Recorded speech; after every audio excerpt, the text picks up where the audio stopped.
Hello, everyone. Good morning, good afternoon, or good evening.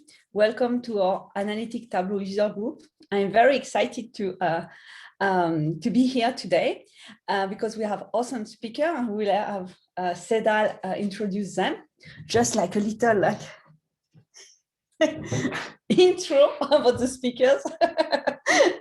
And Sedal has also very nice announcements, but let's get started. So this Tableau Analytic user group is a little bit different because it's really focused on about how to do analytics in Tableau.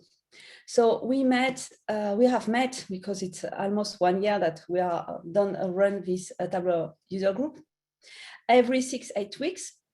And we always try to have really demo about Tableau across different Tableau platform, Tableau desktop, and we hopefully will have some demo about web editor as data in the next talks.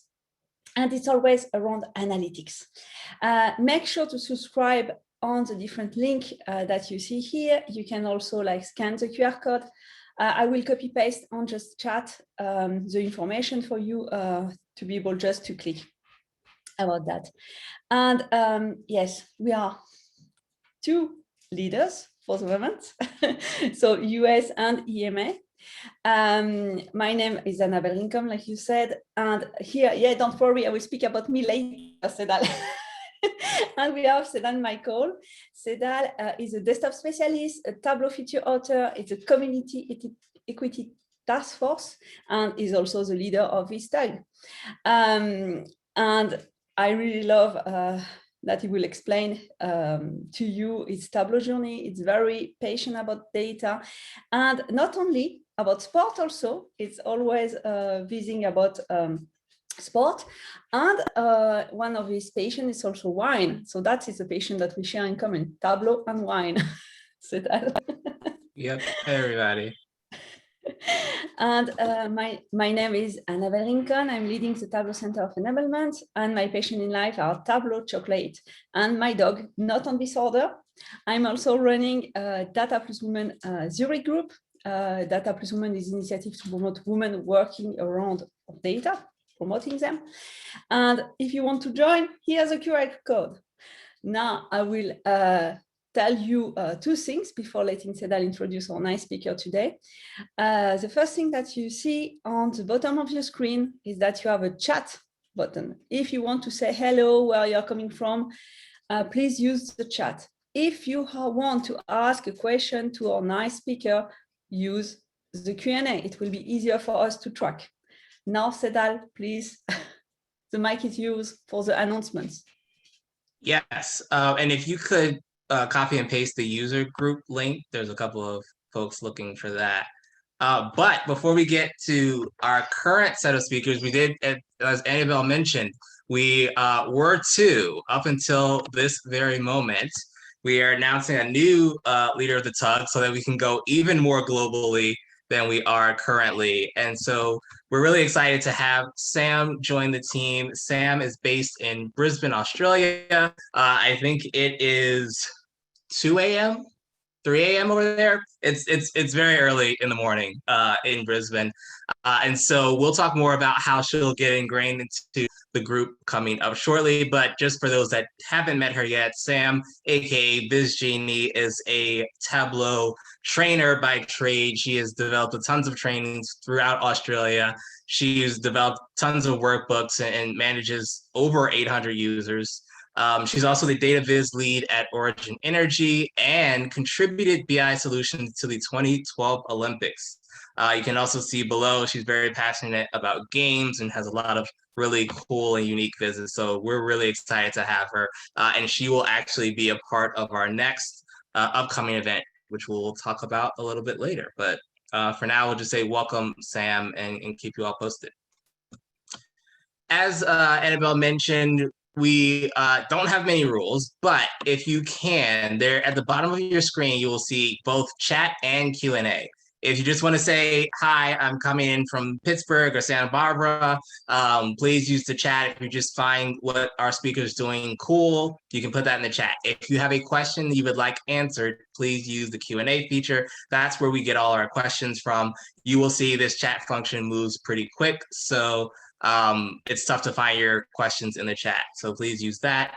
Also, one of the questions we get a ton is whether or not this is going to be recorded. It is already being recorded, so we will be up on our YouTube page, and we'll send that by email after this event.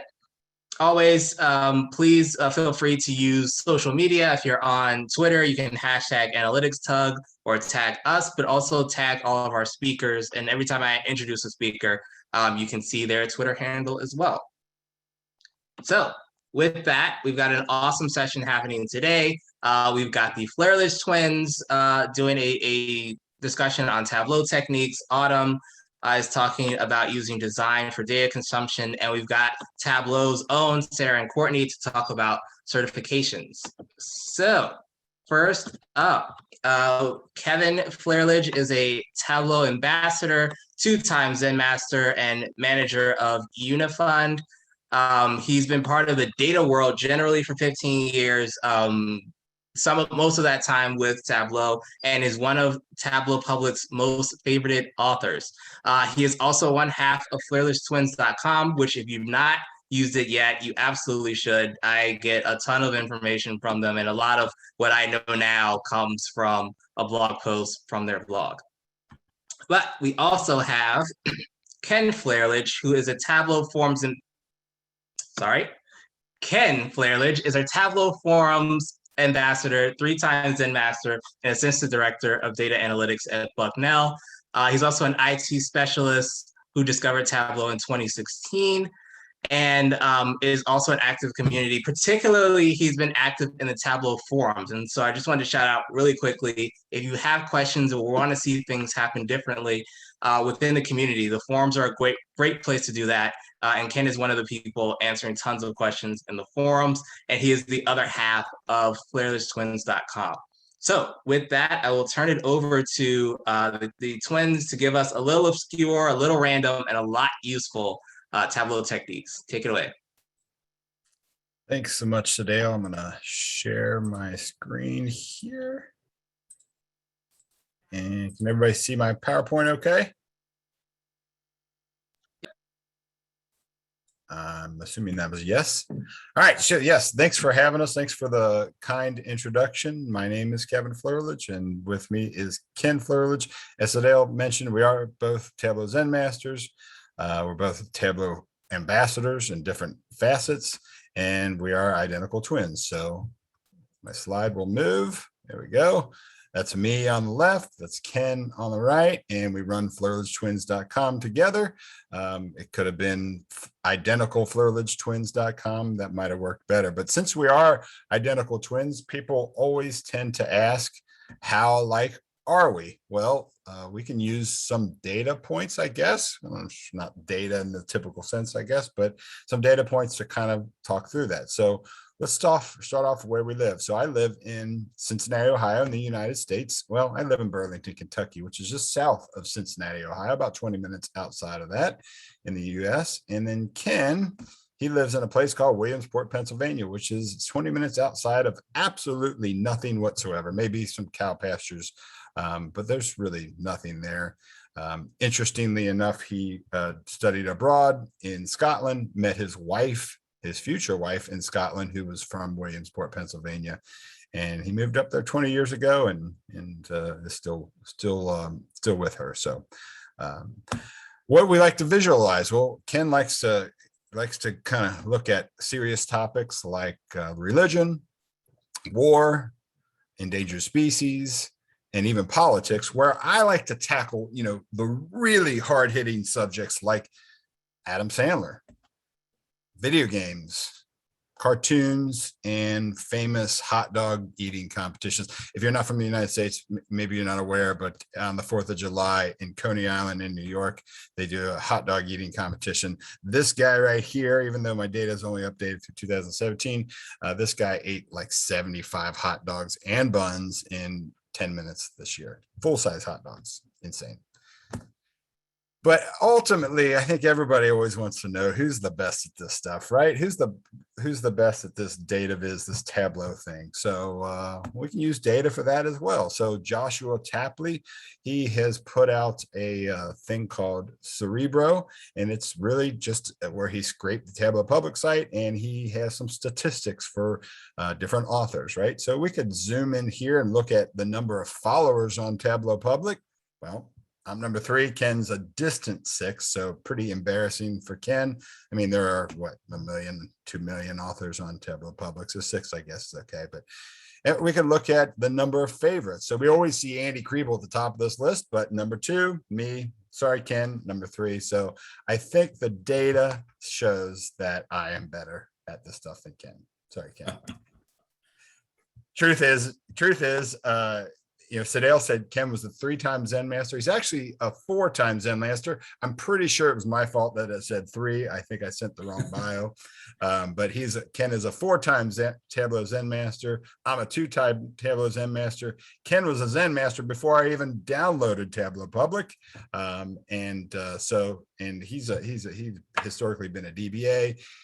He's better at it than I am. I will own up to it, and I learned a lot from him when I was just getting started. So thank you, Ken, for everything you've done for me. Yeah. Thanks. All right, enough of that gushy stuff. I'm still in the lead. All right. So today we're going to be updated. By the way, it needs to be updated. It does need to be updated. Sorry, but still, I still got you. Yeah, you do.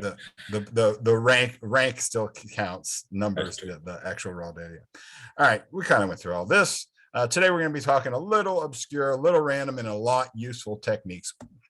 What we're going to be doing is really talking about 4 generalized techniques. They might be a little obscure, a little bit random. Maybe they're not even obscure or random. Maybe they're just severely underutilized or maybe not even known. So these are techniques that we use all the time in our daily work, in our public work, and just tend to be really, really useful. And we wanted to share them with everybody. Again, we're going to go through 4 generalized techniques, and we'll kind of break them down into details. Ken will do 2, I'll do 2. All the content is available in various blog posts. You can get to all those different blog posts with this one URL. Again, this is being recorded, but if you want to take a screenshot or something, go for it. And I think Annabelle will share that when she shares the other information later. All right, let's get to it. Ken, I'm going to stop sharing. I'm going to pass it over to you to jump in. So before I start, Annabelle, did you share your T-shirt to everyone? She's our adopted twin sister. Triplets. I wish. And for what's worth, I don't want to try and promote our stuff, because all the stuff we do, we don't make any money on it. But we do have a T-shirt shop on Teespring.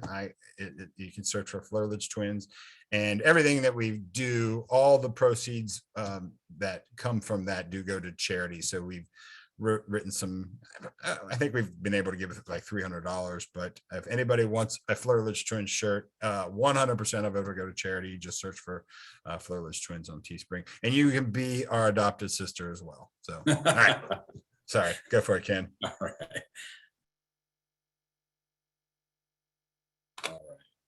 I'm assuming everyone's seeing my screen here. Good, right?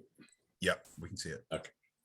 All right. So as Kevin mentioned, I've got kind of 2 sections here that I'm going to talk through. My first section was something I call hidden in plain sight. So these are just sort of some random techniques, just a couple of them that are things that that I've just learned actually pretty recently, and I think they're really useful and really powerful, and yet I don't see people using them all that often. So I just wanted to share these couple of techniques here, and then I'll go on to something a little bit more in depth in the order of operation, which is pretty complicated, but we'll look at some different use cases and ways to sort of bend the order of operations to your will. So let's start with some of these hidden in plain sight techniques.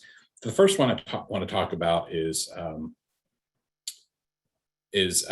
hiding marks, right? So we have a line chart here. Sorry, I've got something on my screen. We've got a line chart here, and you can see I've used these sort of colored dots to highlight the min and max values. So historically, the way I have created these is I would create a calculated field like this and don't worry about the calculation. I'm using LEDs. We could use window max functions if we wanted, or window min functions here. But basically it's just telling me for each of these months, is it the min value, the max value, or none of the above, right? And then what I do is I create another calculated field that just says, if it's not neither, if it's the min or the max, essentially, then bring back the sales.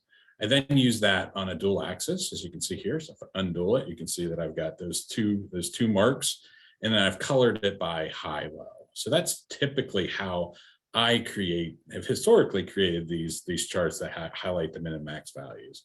But this can be done in quite a bit easier than what I've done here. So let's start with a chart like this. Instead of using that new calculated field, I've just done a dual axis on sum of sales. You can see we just have, basically each mark has a circle there.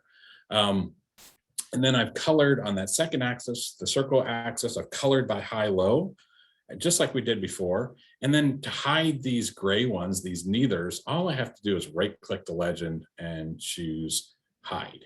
And it will automatically just hide those. So, with a line chart like this, it's pretty easy to do the other technique, but where things start to get really hairy is if you're drawing curves or things like that. This hide technique becomes really, really, really powerful. So just want to make sure everyone is aware of that simple little hide technique. The second thing I want to show you is creating a highlight table using discrete color. So here's the highlight table we want to create. So basically it's showing profit ratios for my combinations of segments and subcategories.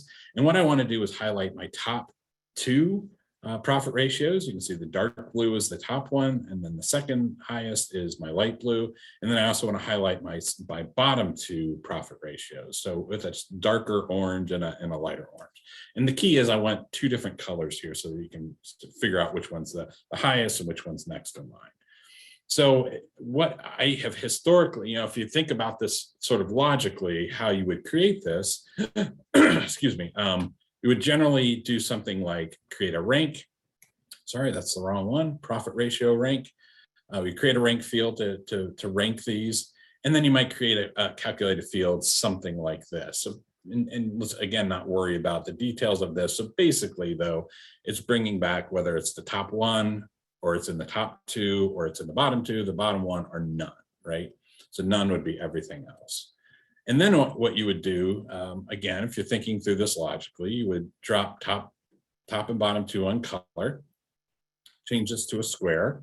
You can see we have the right sort of colors there, but these squares are small. So you end up kind of increasing the size, and then these boxes start to overlap, and you can't tell which color goes with what, with which text. And so that doesn't really work in this case. And that's largely because this is a discrete pill.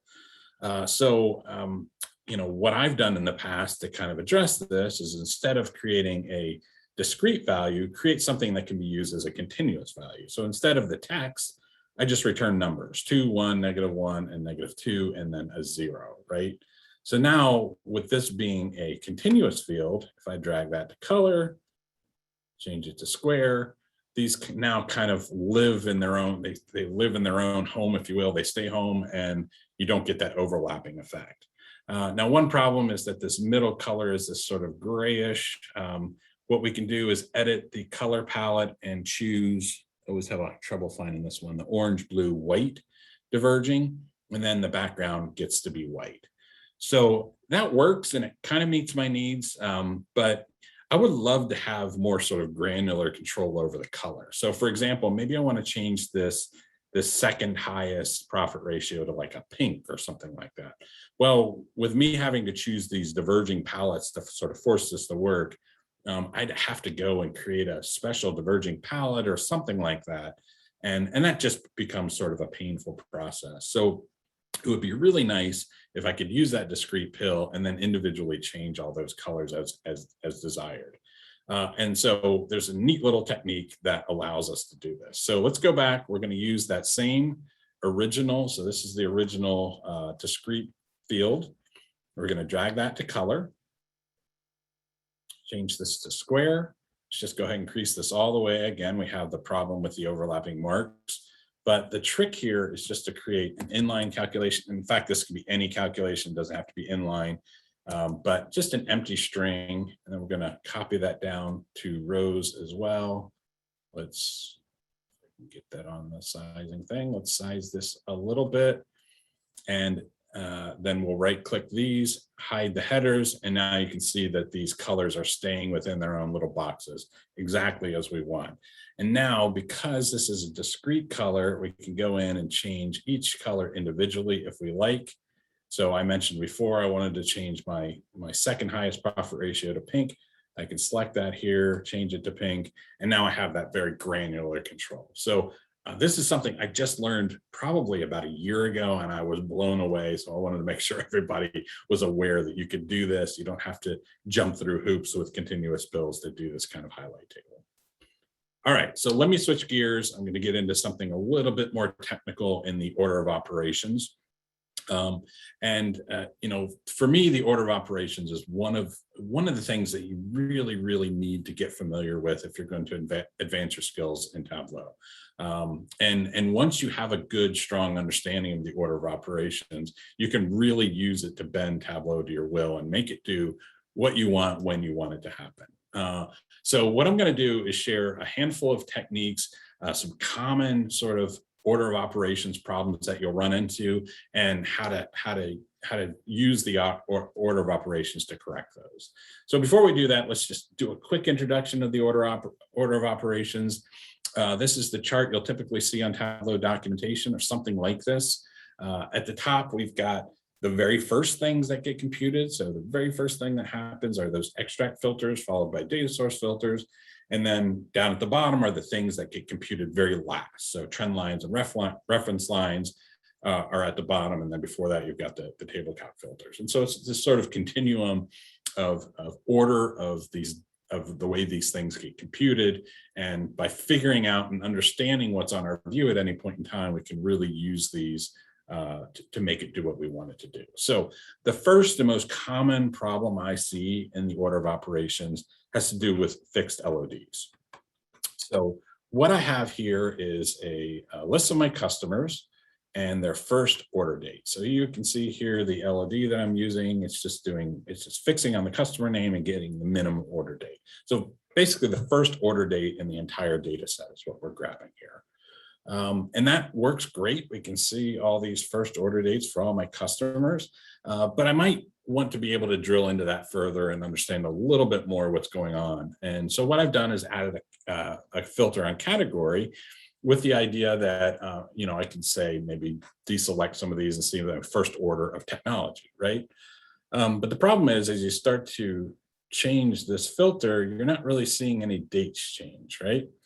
And so what's going on there, right? I should see these dates change. You can't possibly have bought all of these categories on the same date, right? So let's take a look at the order of operations to figure out what's going on. So what I have is that calculation is a fixed LOD, and then we have a dimension filter. So what we can see is happening here is that fixed LOD is computing first before the dimension filter. So it is looking at my entire data set, getting the first order date of each customer, and only after we found that first order date are we filtering it, right? So what we really want to happen for this to work the way we want it to work is we want that category filter to compute first. So we're filtering down to say technology, and then we want to find the first technology order. So to do that, what we can do is change our dimension filter to a context filter. So context filters compute before the LODs, and then we'll get that result we're looking for. So to add a filter to context, we just right click that filter, choose add to context. You'll notice it goes from blue to gray. That means it's a context filter. And now as we start to deselect some of these things, we'll see those dates changing because it's now working the way we want it to work. So that's probably the most common order of operations problem I see. It's particularly, I see it a lot with people that are new to LODs. But a similar problem to that has to do with top end filters. So here we have a list of our customers.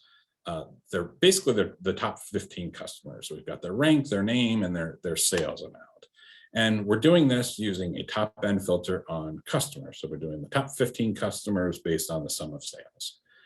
And this works great. We get a quick picture of our top customers, but kind of like the last example, what I want to be able to do is drill into this a little bit more. So what I've done is added a filter on year. And so, theoretically, this would allow me to see, what are the top customers in 2020, for example.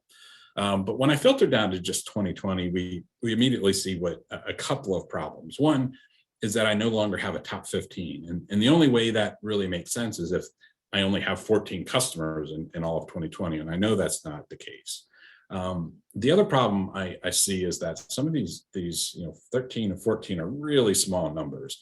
And that just really doesn't make sense that my top customers would only have $13 of sales. So that's kind of an indicator to me that there's some sort of problem here. So once again, let's take a look at the order of operations and figure out where our different components are on that chart. We are using a top end filter, which is in the same position as those fixed LODs. And our year filter is a dimension filter. So just like the previous example, our solution is to move that dimension filter up to being a context filter. So we'll come back, we'll add year to context. And now when I filter down to 2020, we'll see something that looks a lot more reasonable, right? We'll see 15 customers, so more reasonable sales numbers. So you may be curious what was happening here when I actually lost a customer. And if we think about the order of operations, I think that will help us to explain it. So what was happening was that Tableau was looking at the entire data set, getting the top 15 customers, and then listing them there, right? And then only after that were we filtering it down to 2020. So in that case, the reason we were dropping one of those customers off there was that one of our overall top 15 customers has no sales in 2020. So as soon as we filtered out those other years, they dropped off this list. Again, if you see this kind of thing, it's a clear indicator that there's an order of operations problem. Take a look at the order of operations, sort of plot the different components on there, and then you can sort of follow it through to see what's going on. All right, so now let's talk about something a little bit more complicated with table calculations. So here we have a list of each of the cities and states within the US and their sales, and we're ranking them, right? So this works pretty well. I live in Pennsylvania, so I like to see kind of what's going on in Pennsylvania. In fact, what I would like to be able to do is actually drill in and select Pennsylvania and see what's going on within the state. So I've added a filter on state. If we select just Pennsylvania, I can now see the different ranks of the different cities in Pennsylvania. And this is great, but in some cases, I might actually want to see the sort of national rank of these instead of the rank within the state. So you can see as I filtered down to Pennsylvania, Philadelphia gets re-ranked because it's number one within the state. But what I really want is for it to keep that 5 rank, right? So I want to keep that overall rank, but still be able to just look at Pennsylvania.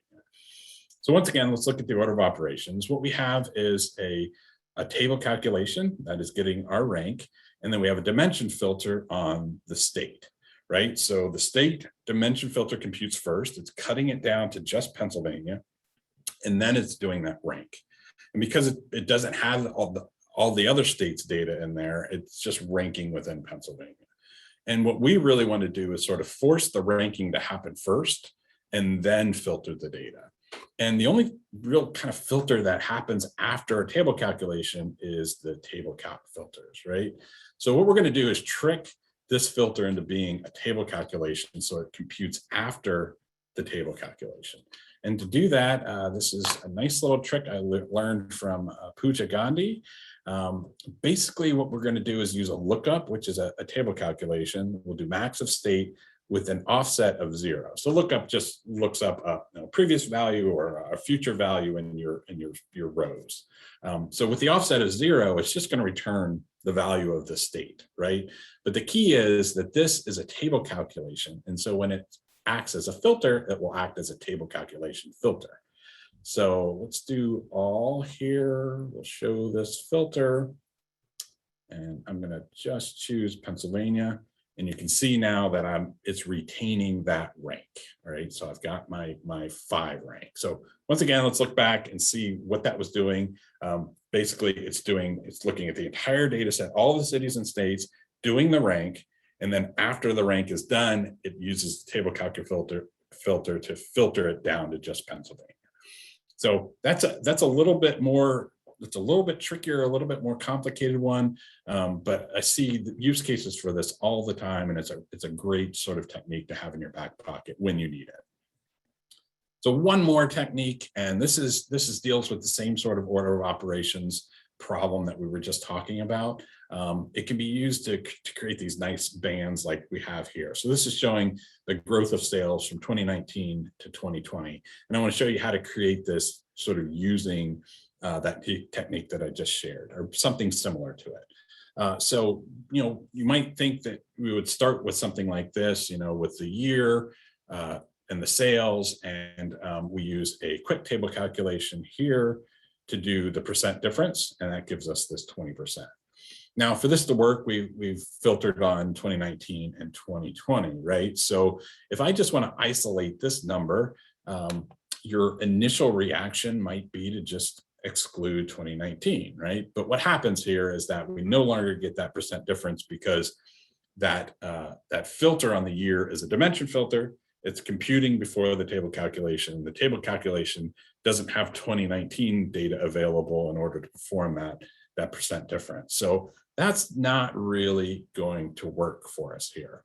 Instead, what we can do is use a table calc filter to filter out that 2019 in the similar fashion as we did with the previous one. Now, we could create a table calc with the lookup using the year, but another technique we can use is this last function. So last just counts the number of rows from the last one in the partition. So for this example, last is going to be 0 for 2020. Last will be 1 for 2019. There's another function, it's called first, which does sort of the opposite. So we're just saying if last equals 0, if it's a last row in our partition, then true, otherwise false. Then we're going to use this as a filter. We're going to choose true.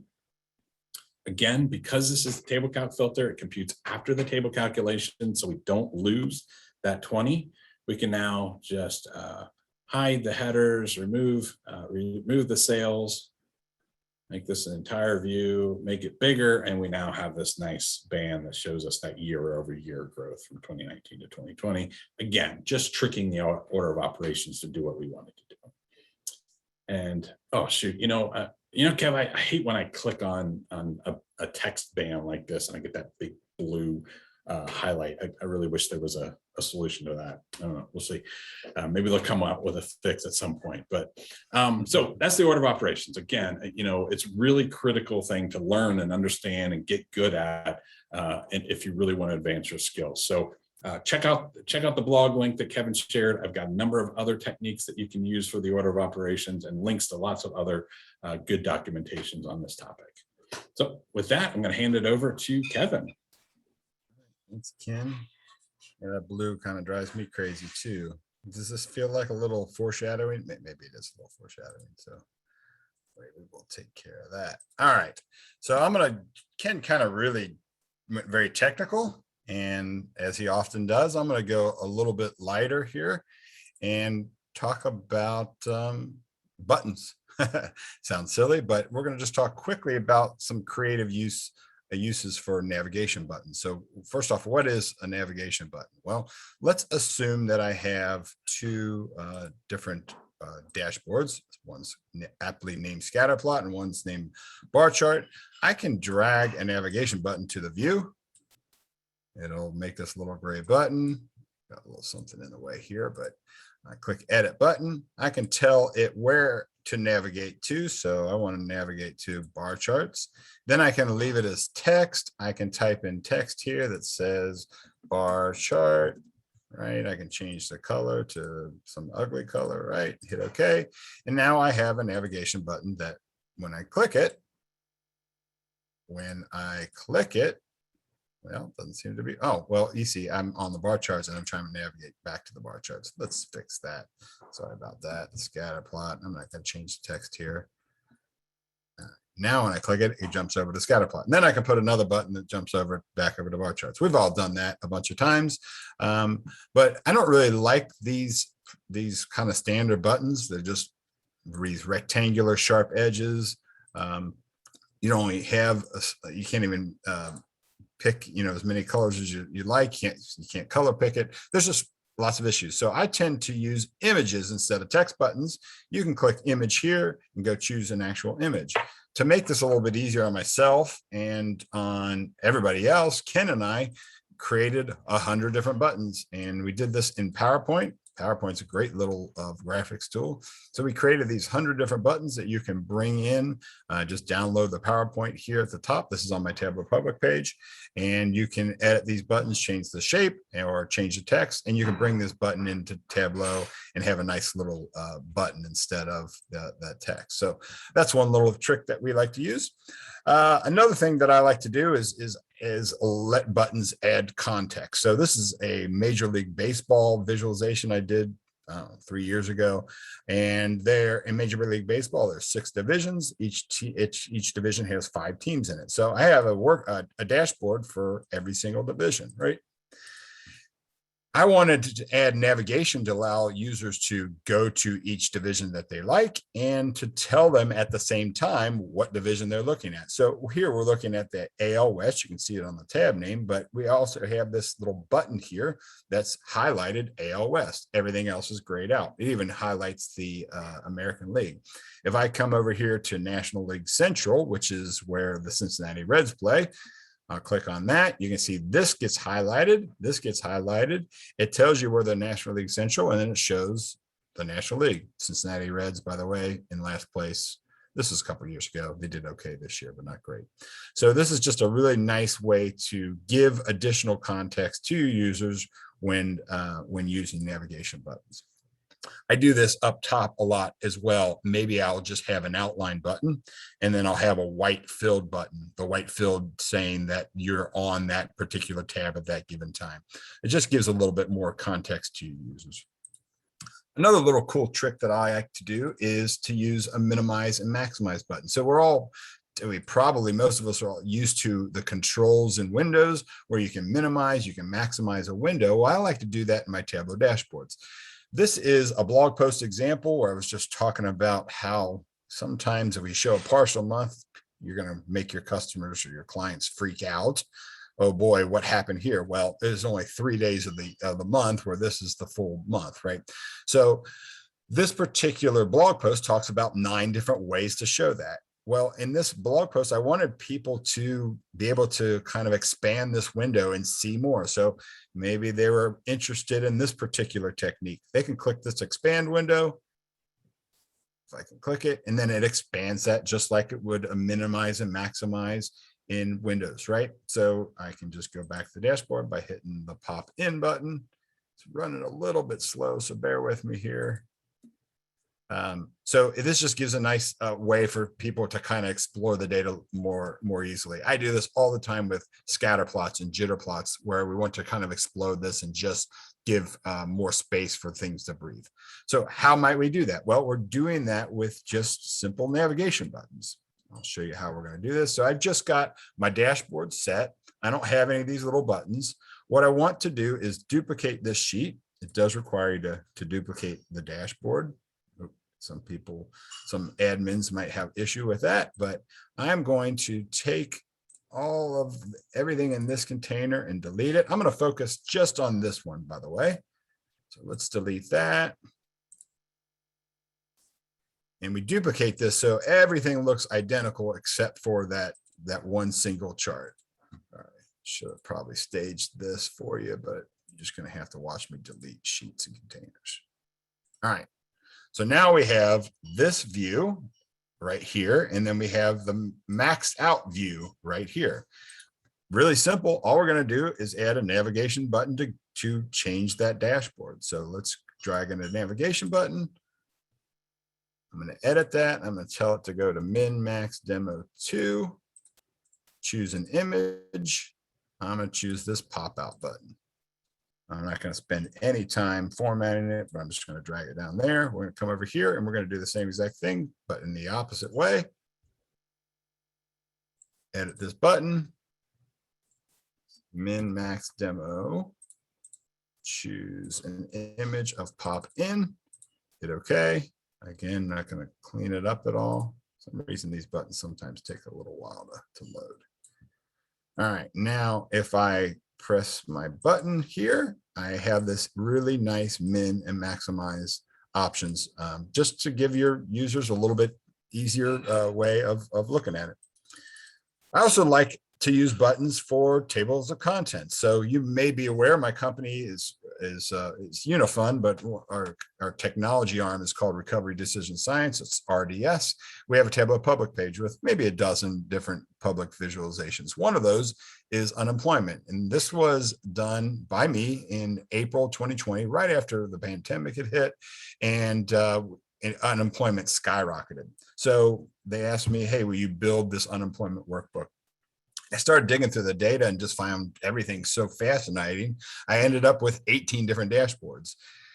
That's great. Lots of data, lots of things to review, but a challenge on how I allow users to actually navigate that. Sure, I could have the tabs up at the top, but what I decided is to give people a visual table of contents. And how I did that was these little thumbnails, and I created these thumbnails just using navigation buttons, right?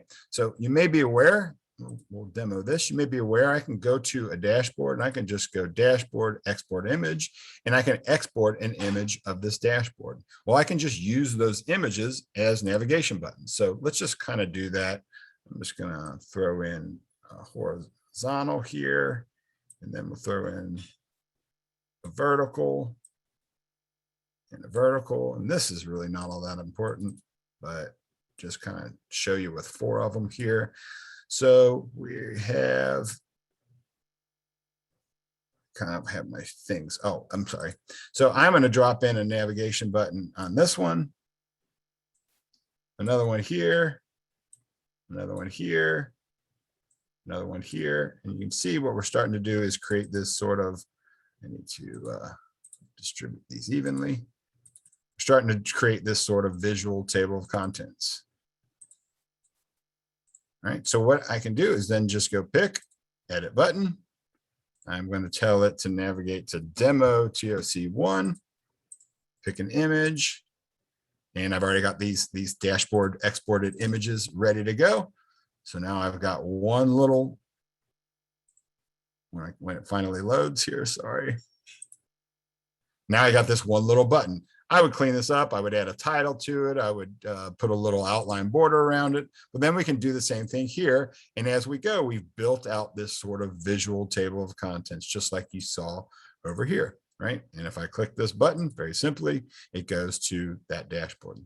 Now, what you might notice when we go back here is this is the showing unemployment claims, and you kind of see them going along. I think this is like, 1990 something, and they're going along, and then all of a sudden they spike. Well, this spike is in April 2020, but it's at the end of my chart. Well, what's going on there? April 2020 was a year and a half ago. Things are calmed down. Unemployment's way down compared to where it was in April 2020. Well, I took this screenshot.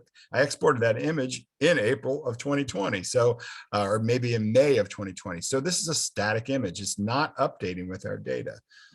That might be a problem. Your users could come in and say, oh my gosh, unemployment is a huge problem. If they don't actually click this button and go see what it's actually at right now, this could be deceiving to consumers. So a lot of times what we do is make our table of contents dynamic. How might we make a dynamic table of contents? Let me jump over to here.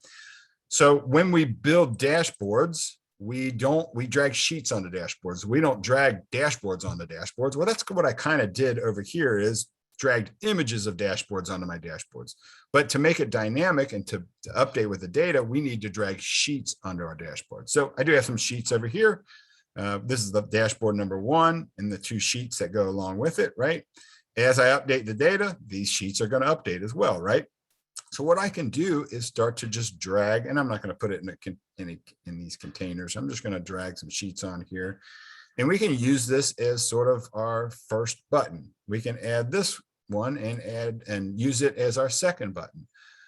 But, and we know since these are sheets and they're being updated with the data, that this sort of visual table of contents would update as well. But the problem is, how the heck do I click on this thing? How do I click on this to make it navigate to another dashboard? Well, I want to hold that thought, and we will address that in the next section. All right, now I'm going to talk about something called transparent shapes and images. This is a trick that I use constantly at work, and literally every single dashboard I create at work or in the public space, I use a transparent shape and oftentimes a transparent image. What the heck am I talking about when I'm talking about transparent shapes and images? For that, I'm going to jump over to PowerPoint. I'm going to click Insert, and I'm going to go to Shape, and I'm going to click the square. I'm going to drag out this yellow square, okay? All kinds of things are in my way. Let's see if I can get to it. I'm going to come up here to Format, and I'm going to go to Shape Fill, and I'm going to click No Fill. See if I can't even see what I'm doing here. And then I'm going to go to Shape Outline, and I'm going to click No Outline. Now what you see happens is this thing's transparent. It has disappeared, but it actually still exists. You can see that image right here. If I right click and choose Save as Picture, I can save that in my Shapes repository, and I can use it in Tableau. So I now have this sort of invisible square that I can use in Tableau. Now that doesn't sound all that exciting, because how the heck are you going to use it? Well, I can tell you a dozen different ways. I could probably tell you 3 dozen different ways. I'll just show you a dozen of them today. So we're going to start off simple, and this is going to seem a little silly, but you'll kind of get to see how it really works. So this is a table that's just built of dimensions, right? We have category, subcategory, manufacturer. Then we get this sort of, I think, annoying little ABC thing. We've got it set to automatic. It thinks it's text. It's expecting us to put something on text and kind of fill this thing out. Well, sometimes you just want to see the hierarchy, and you just building a dimension table. My boss, Jeffrey Schaefer, has a whole blog post on how to get rid of the ABC. Well, I'm going to show you a couple of those. The old way used to be, I'll just change it to a polygon. Well, ABC disappears. Well, if you like the animations in Tableau, if you like the animated transitions, they won't work with a polygon. If you have this sheet on your dashboard will not automate. So I've kind of scrapped that. Let's just change it back. Let's change it over to text. Maybe you could put an inline calculation of quote, quote. And then we'll drop that onto text. All right, that disappears. Well, you get it in the tooltip. Well, you can fix that, but you can also select it, which is just this kind of weird experience, right? So you just kind of see where I'm going here, is that just things aren't perfect. I could change it to a circle. I could change that transparency or the opacity down to 0. Well, guess what? You can still see the circle. You can still select that circle. What I do on every single occasion is I change this thing to a shape. I click more shapes, and then I change this thing to a transparent shape. I have 6 or 7 transparent shapes in here. You can't see them at all. Doesn't really matter which one I pick. I'll just set it to that, hit OK. And what's great about this is it's not in the tooltip. And what's best is I can't select it. There's no weird selection here. That just makes interactivity weird for our end users. So that's kind of the setup to why transparent shapes might be helpful. And I'm just going to walk through a bunch of different ways we can use these. This is a really common chart that I create at work. We have this random line. We have a number of accounts. We have our percentage of profit. And if we randomize that, we would expect that, say, at 30% of our accounts, we'd see 30% of our profit. Well, we build these algorithms. We build these models that help us to improve that. So for our customers, we will say this particular model gets us 48% of the profit on the best 30% of the customers. When we do this, we tend to just mark one spot, one percentage, and we focus on that, in our brochure or in our white paper, whatever it is, we'll focus on just one. Here we've got 30% marked. So how might we do that? There's lots of different ways, but I'm going to show you the kind of the standard way and how we would do it with a transparent shape. So All this is a dual axis, sum of percent of profit on both duplicated on the rows. One's a line mark and one's a circle mark. And you see we've got circles on every one of these. So how might someone do that? Well, if we only want to mark one spot, we may write this calculation that says if the ATTR of the percentage of the accounts equals 0.3, that 30%, right? Then give me the sum of profit, else null. Then we would take that and drag that onto our secondary axis. And then we would change. You don't need a calculation at all. You don't need to do anything different on your axis, and you don't need a calculation at all. All you need to do is go to the circle axis. We'll change it to a shape. We'll take this percentage of accounts here. We'll drag it on the shape. All right, so if we go here, we just got a bunch of dots. Well, you can probably guess what I'm going to do. What I have, 0.3. Let's just do that. We'll deselect 0.3. I'm just going to change those to a transparent shape. Boom, we have that chart. Don't need an extra calculation. Don't need a different pill on the dual axis. Really, really easy way of doing that.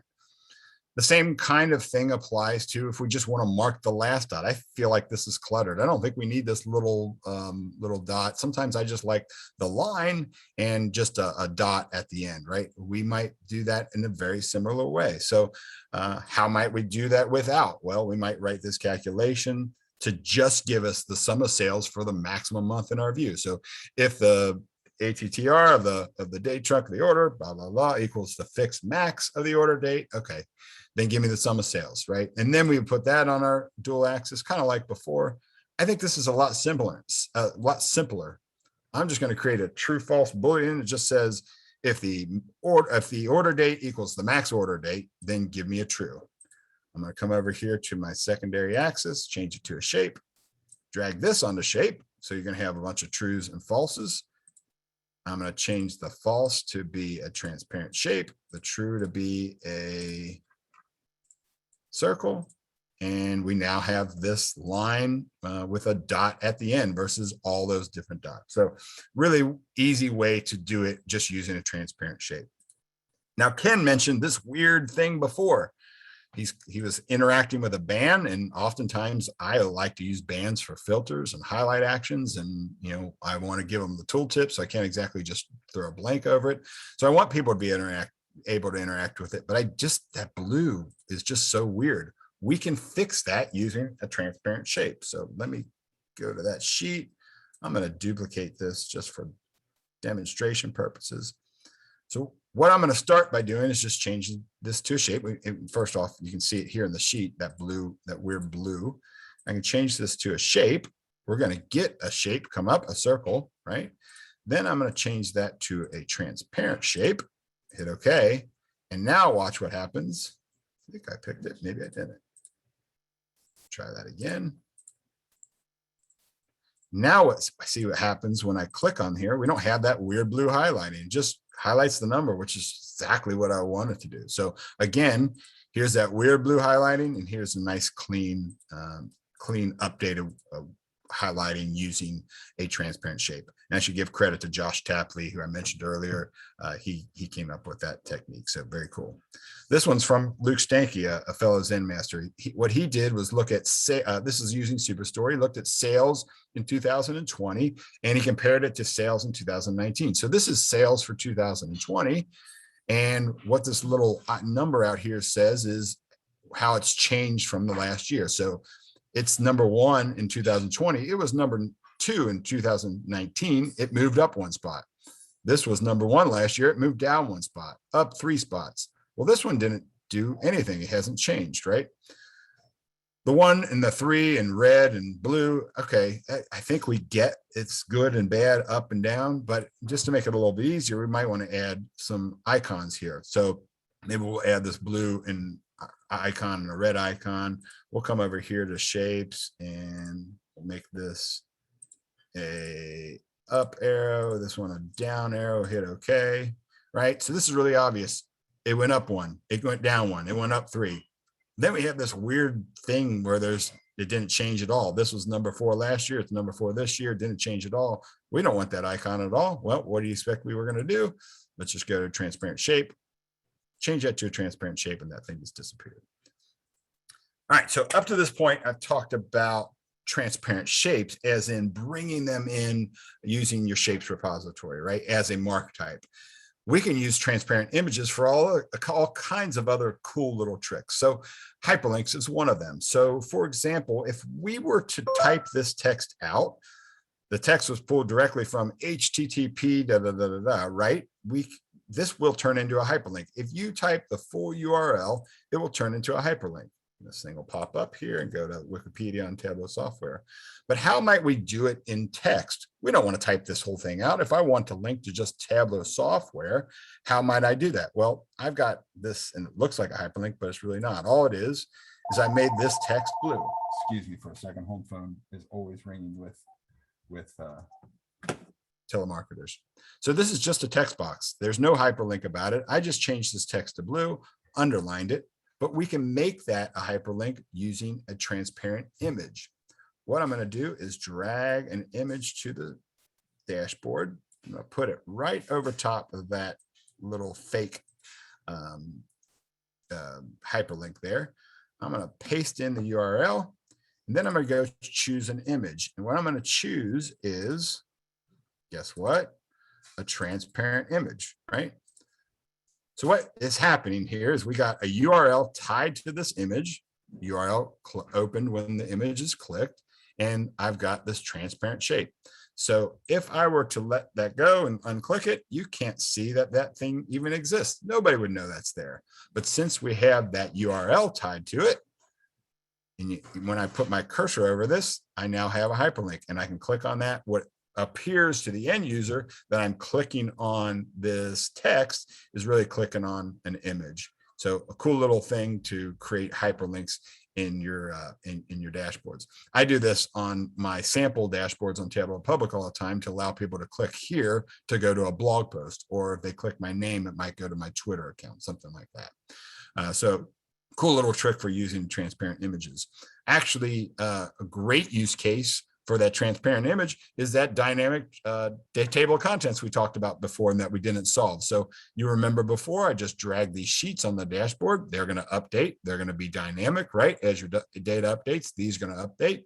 But I didn't know how to actually navigate using these different sheets. Well, we can use a transparent image to do that as well. So if I drag a navigation button on top of that sheet, make that larger, I am going to tell it to navigate to, looks like page 1.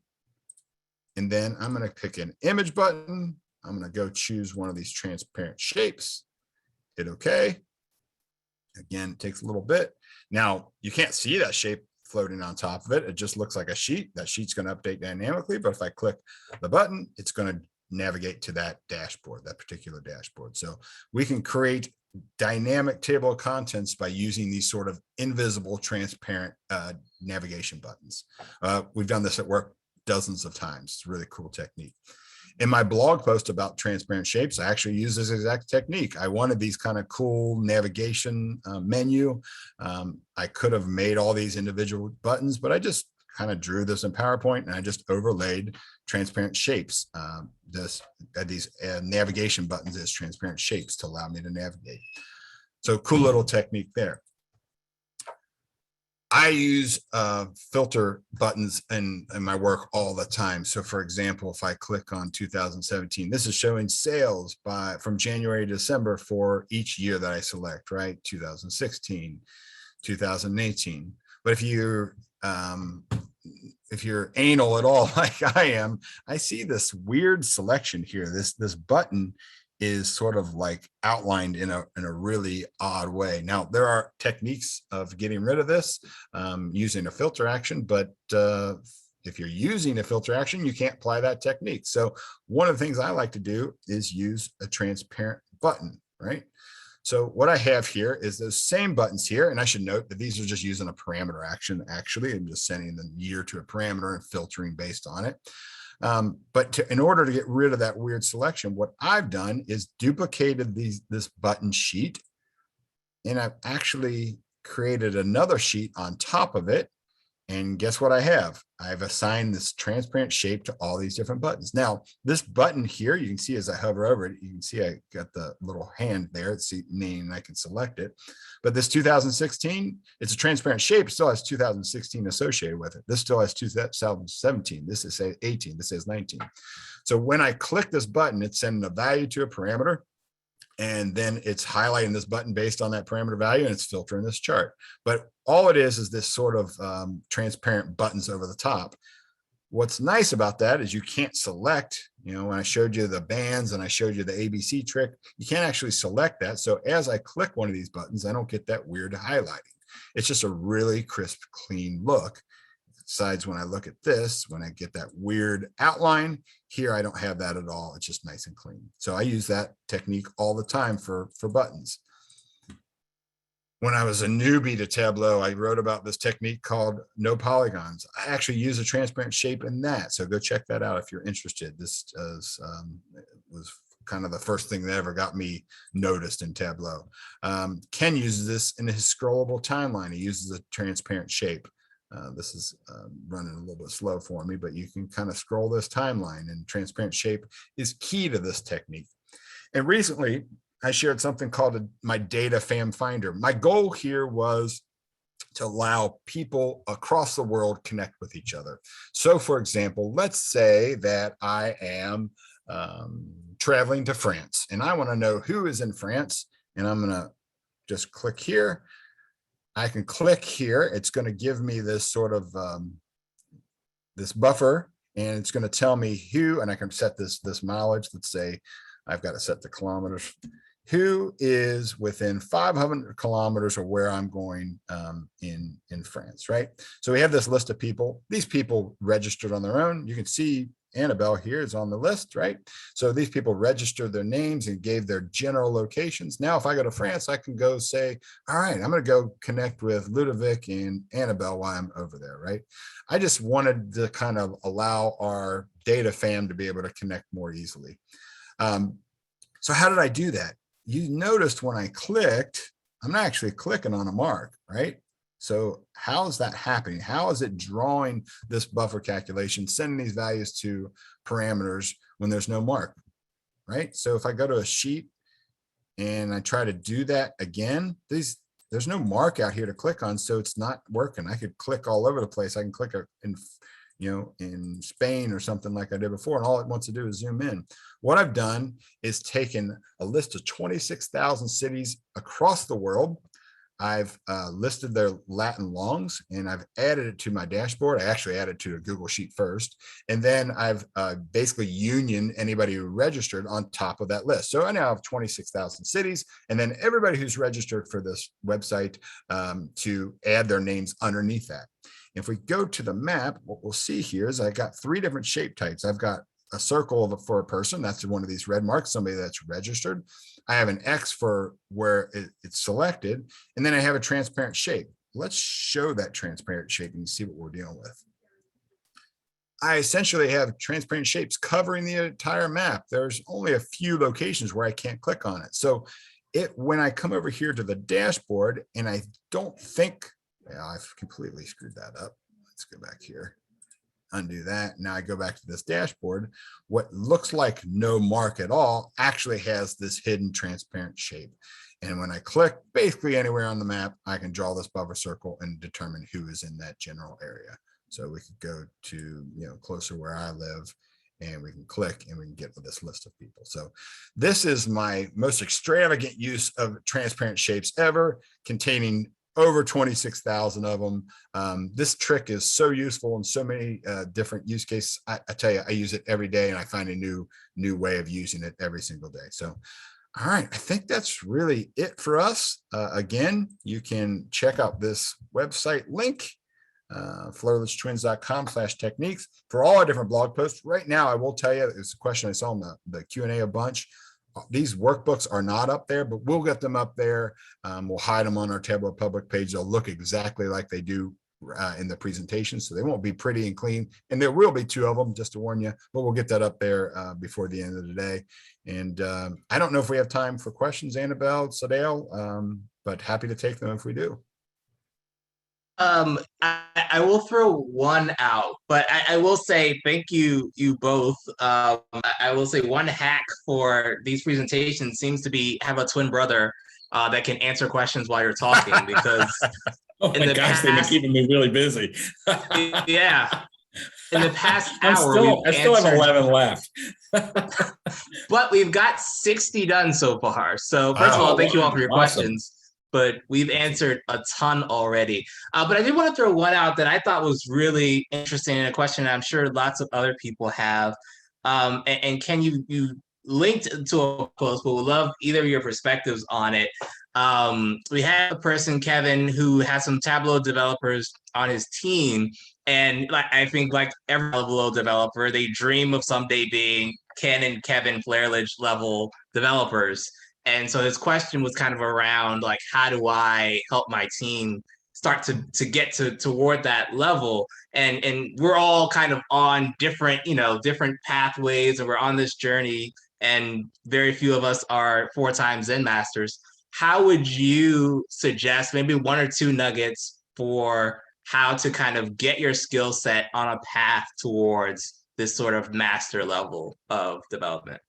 I mean, it's all, I did share the blog post, and, feel free to share that with the rest of the group, Sadell. But, I mean, to me, it's really all about practice, right? It's just like getting good at anything, you have to practice. And, for me, I just found data that I found interesting, or just had questions about it. Like there's, if you're into sports, or you're into, health, or I don't know, you just have any sort of interesting question that pops up into your head and you want to explore it, go find some data and use that to practice. For me, I've learned Tableau that way, but I've also learned, Python and a bunch of other things that way, just because it's a means to an end. So I think that's the big thing. On the blog post, I talk about, really sort of getting that solid foundation of training, so going to some formal training, or, doing like a self-paced training or something like that. Practicing and, so finding your own data that you love, or doing something like Makeover Monday or Workout Wednesday are great ways. Engage with the community. So just by sort of engaging and participating in tugs and participating on social media and those kinds of things, you just sort of learn by osmosis. And then finally, turning all that around and starting to teach, because when you start to teach some of these things, you really have to understand it deeply. And sometimes you have to dive in deeper to understand something before you can then teach it. So those 4 tips, I think. And as long as, my wife was a reading teacher. Sorry, I'm babbling here, but my wife was a reading teacher, and she now teaches kindergarten. But when she was a reading teacher, she used to say, all reading is good reading. She wasn't worried about what kinds of books her kids were reading. And I think that kind of applies here, that all practice is good practice. So anytime you're spending time in the tool, whether you're trying to hack it or just playing around with some data, you're learning something. So whatever you need to do to find that time, then do it. And I'm just going to say one thing. Ken's blog post, it's probably my most recommended blog post on our website, is the Mastering Tableau blog post. But I always felt like there was more that needed to be said about the community. And I think a lot of people tend to work in silos or don't engage. And if they do engage, they kind of doubt the value of spending time on social media and following other people that doing this craft. For me, is the single most important part of my growth was just engaging with the community on Tableau Public, on Twitter, on LinkedIn, on events like this. So I have a blog post that I'm going to share as well, just to talk about how and why you would connect with the community.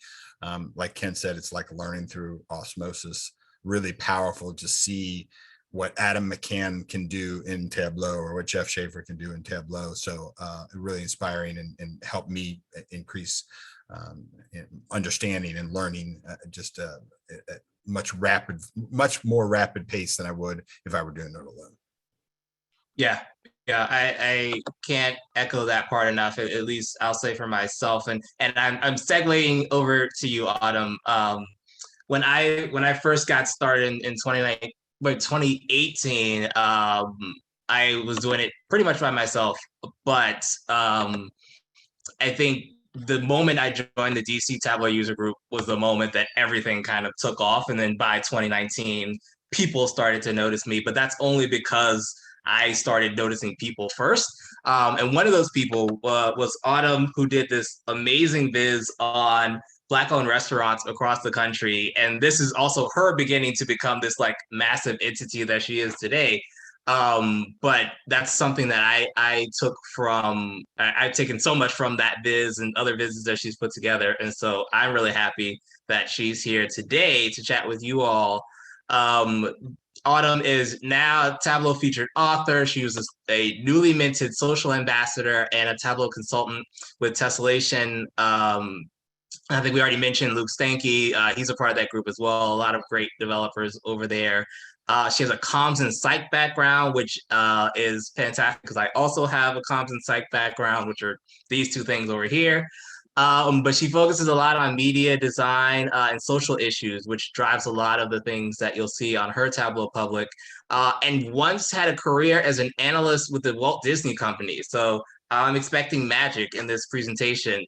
The presentation she calls "You Eat with Your Eyes, Using Design to Support Data Consumption." So I'll let you take it from there. I have bad news. This will not be magic, and I also don't have a twin brother with me or at all to be answering questions in the chat, so I will get to them afterwards. But I am really excited to do this presentation. I think, we didn't plan it to be quite like this, but I think it works really well with how Kevin just ended off. So hi, my name is Autumn, and as you can see, my presentation is called "You Eat with Your Eyes First." And you're probably looking at this slide and thinking, this is interesting. And I did that on purpose. It is a little bit of a joke, but I've had in my analytics career, a lot of people say things like, I don't care about design that much, or it's not a focus for me, or I don't think it's that important. And I really want to push back on that. And that's what I'm going to be doing today, starting off with slide one. So this isn't a terrible slide by any means, but there are some things I think that can be done to improve it. There's not a lot of contrast between the text color of the title and the background. I'm using inconsistent fonts. Things are sort of aligned strangely. The scale might be a little weird to you. And overall, I don't think it's clear what I want you to know from this slide. And that's all because of the design choices that I made. You might think this one's a little bit better. I hope so. I think this one's a little bit better. And to be honest, there's not a lot that's different when it comes down to it, when it comes to the content of it. I have the same words on here. I have the title, "Meet with Your Eyes First." I have my name, Autumn Battani. I have the little ladder, but just changing the fonts, the sizes, and the colors, playing around with that, a couple small tweaks here and there really makes a difference. I feel like when you look at this, it's clear what the most important thing is, which is the title of the presentation. That's, this is the start off slide, and I didn't do much. So I'm going to go a little bit into eye doctor mode, except you don't need to cover one eye. But if I asked you which looks better, slide one or slide two, I'm thinking a lot of people are going to say slide two. If you do say slide one, though, I'd love to know why, so please put that in the chat. But before I go any further, I just wanted to introduce myself a little bit. This is me on the left. This is also me here. One thing you won't see in the description is expert bubble blower, because I am not, though I did try at the gum wall in Seattle. But like Sadell said, I am a consultant at Tessellation. I'm a full-time Tableau developer, and I was formerly an analyst at the Walt Disney Company, which I thought was important to call out for this particular presentation, because I think lots of us have probably seen Disney movies, interacted with Disney content, and if you have, you probably know that Disney has a very high standard when it comes to design and quality and consistency. And there's a lot that I learned in my time there that I still take with me about these topics. So really grateful for that experience. Besides that, here are all my Tableau things, but besides Tableau, I love to travel. I'm in New York City at the moment. I just got here from DC, and I got to DC from Chicago, but I actually live in Arizona. I love art. I picked up digital art last summer during the pandemic. So I like to create a lot of drawings on my iPad, and I love anything entertainment related, which definitely helped when I was at Disney. I love TV, movies, music. I even love musicals. I just saw Hades Town actually at the Kennedy Center last Friday. So what is my master plan for the day? It is pretty simple. It's just two things. I want to talk about why design is important. Again, I think a lot of people who start off their analytics career really focused on the techniques, and that's definitely important. You want everything to be functioning, but I think that there's more to it. Now we're talking about that. And then I also want to talk about how this can be done, how you can implement this in your practice. But one call out I just want to make here is this isn't going to be a very example heavy presentation, and that's by design. No pun intended there. But this is less about saying, oh, this is good design and this is bad design, and this is more about really pushing you to think about design when you're making things and creating things and putting them together.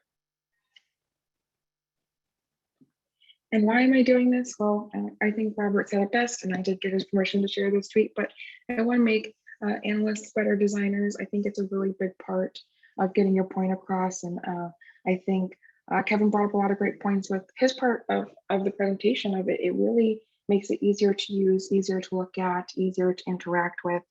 And I think that's definitely a big part of our job. When I first picked up Tableau, it's when I was still at the Walt Disney Company. I think for a lot of analysts starting off in their career, their experience is doing a lot of data work and delivering that or presenting that to non-data people. And the reason I started in Tableau is because it made it easier to get the point across, made it a lot more palatable. But with that came a lot of design choices. And so in analytics, I want to push more people to think about design and consider themselves designers as well. This was, without a doubt, the hardest slide in my entire presentation.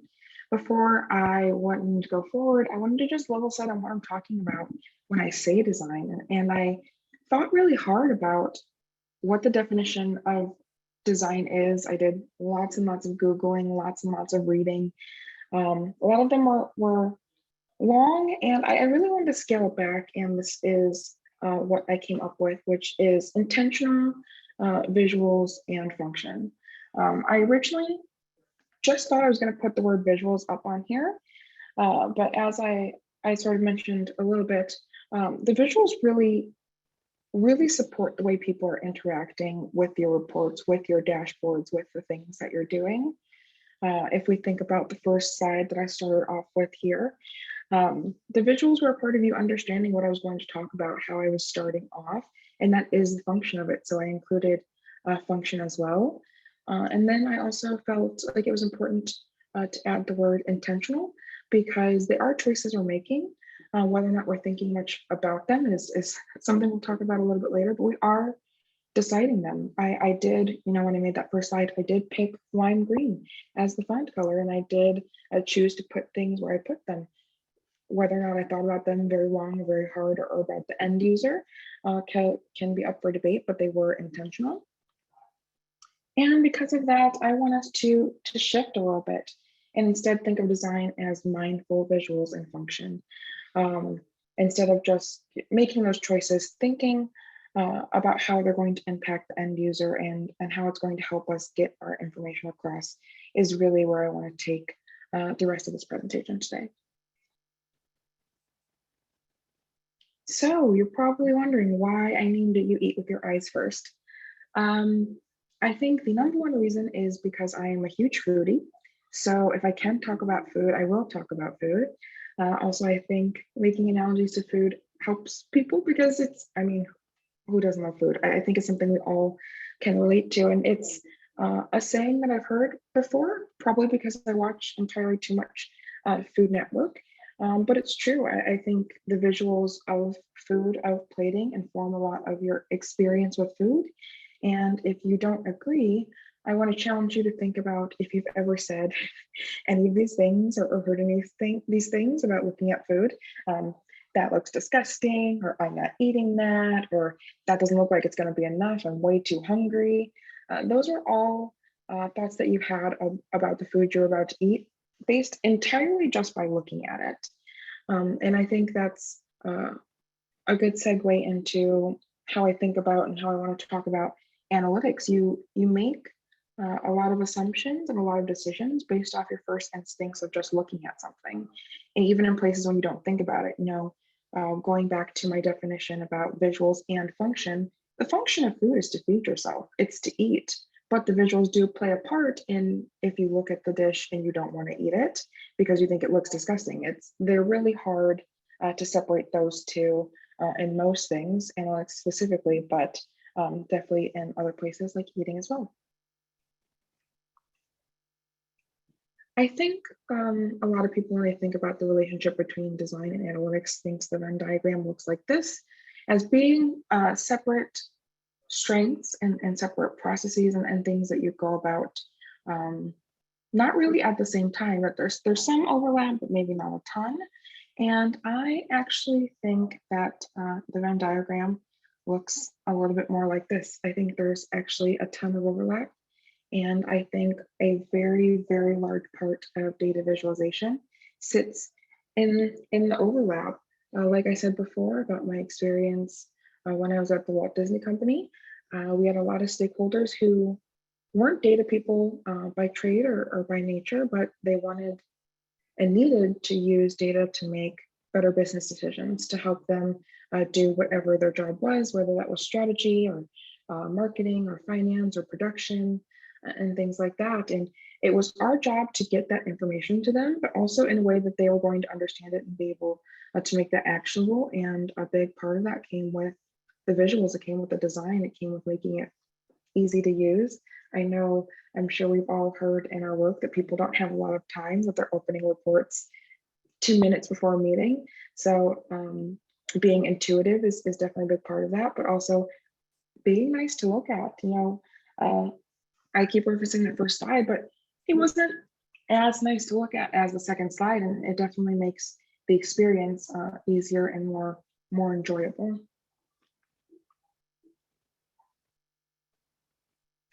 Before I start this next slide, I'm going to talk about some principles of design.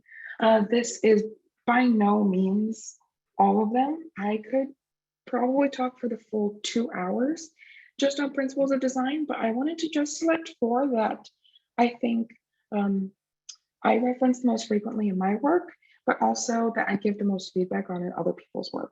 So the principles that I'm going to show here are ones that I feel like I'm constantly going back to when I'm asked for feedback, or when I'm even reviewing things that I did and thinking about how I'm using these and how they're going to help the users interact with my dashboards. When I talk about them on this slide, I'm going to talk about them in reference to actually the way I set up this slide. And then in the next slide, I will be showing you a Tableau dashboard so we can talk about what that looks like in our Tableau work. So this first one I have here is emphasis, which is what should the users pay attention to? What's the most important? A minute ago, I talked about people running to meetings, or now sitting in the same spot but joining a new meeting. It's important to make the things that they need to know the most really stand out. I had mentioned that the slide's going to have 4 principles. You're only seeing 1 right now, and that's a part of emphasis. I didn't want to put all of them up here and then you're reading them all and maybe a little bit distracted. I just want us to focus on this one right now because this is the one I'm talking about, and I really wanted to place emphasis on it. And in dashboards, like I said, in reporting, that's something that's really key, especially in helping your users who don't have a lot of time, is really deciding what do they need to know the most and how can I make that obvious to them. The next one is flow. Before I even talk about flow, I feel like this is also another example of emphasis. I've sort of muted the emphasis panel, so we've talked about that. It's still there. It's still visible, but I'm moving on to the next point. So that's another example of that. But flow is how the user should move through whatever it is you're presenting them. So in this case, it'd be the slide, or it could be your dashboard. The way I'm using flow here is I'm presenting the panels from left to right. That's how a lot of people read, is from left to right.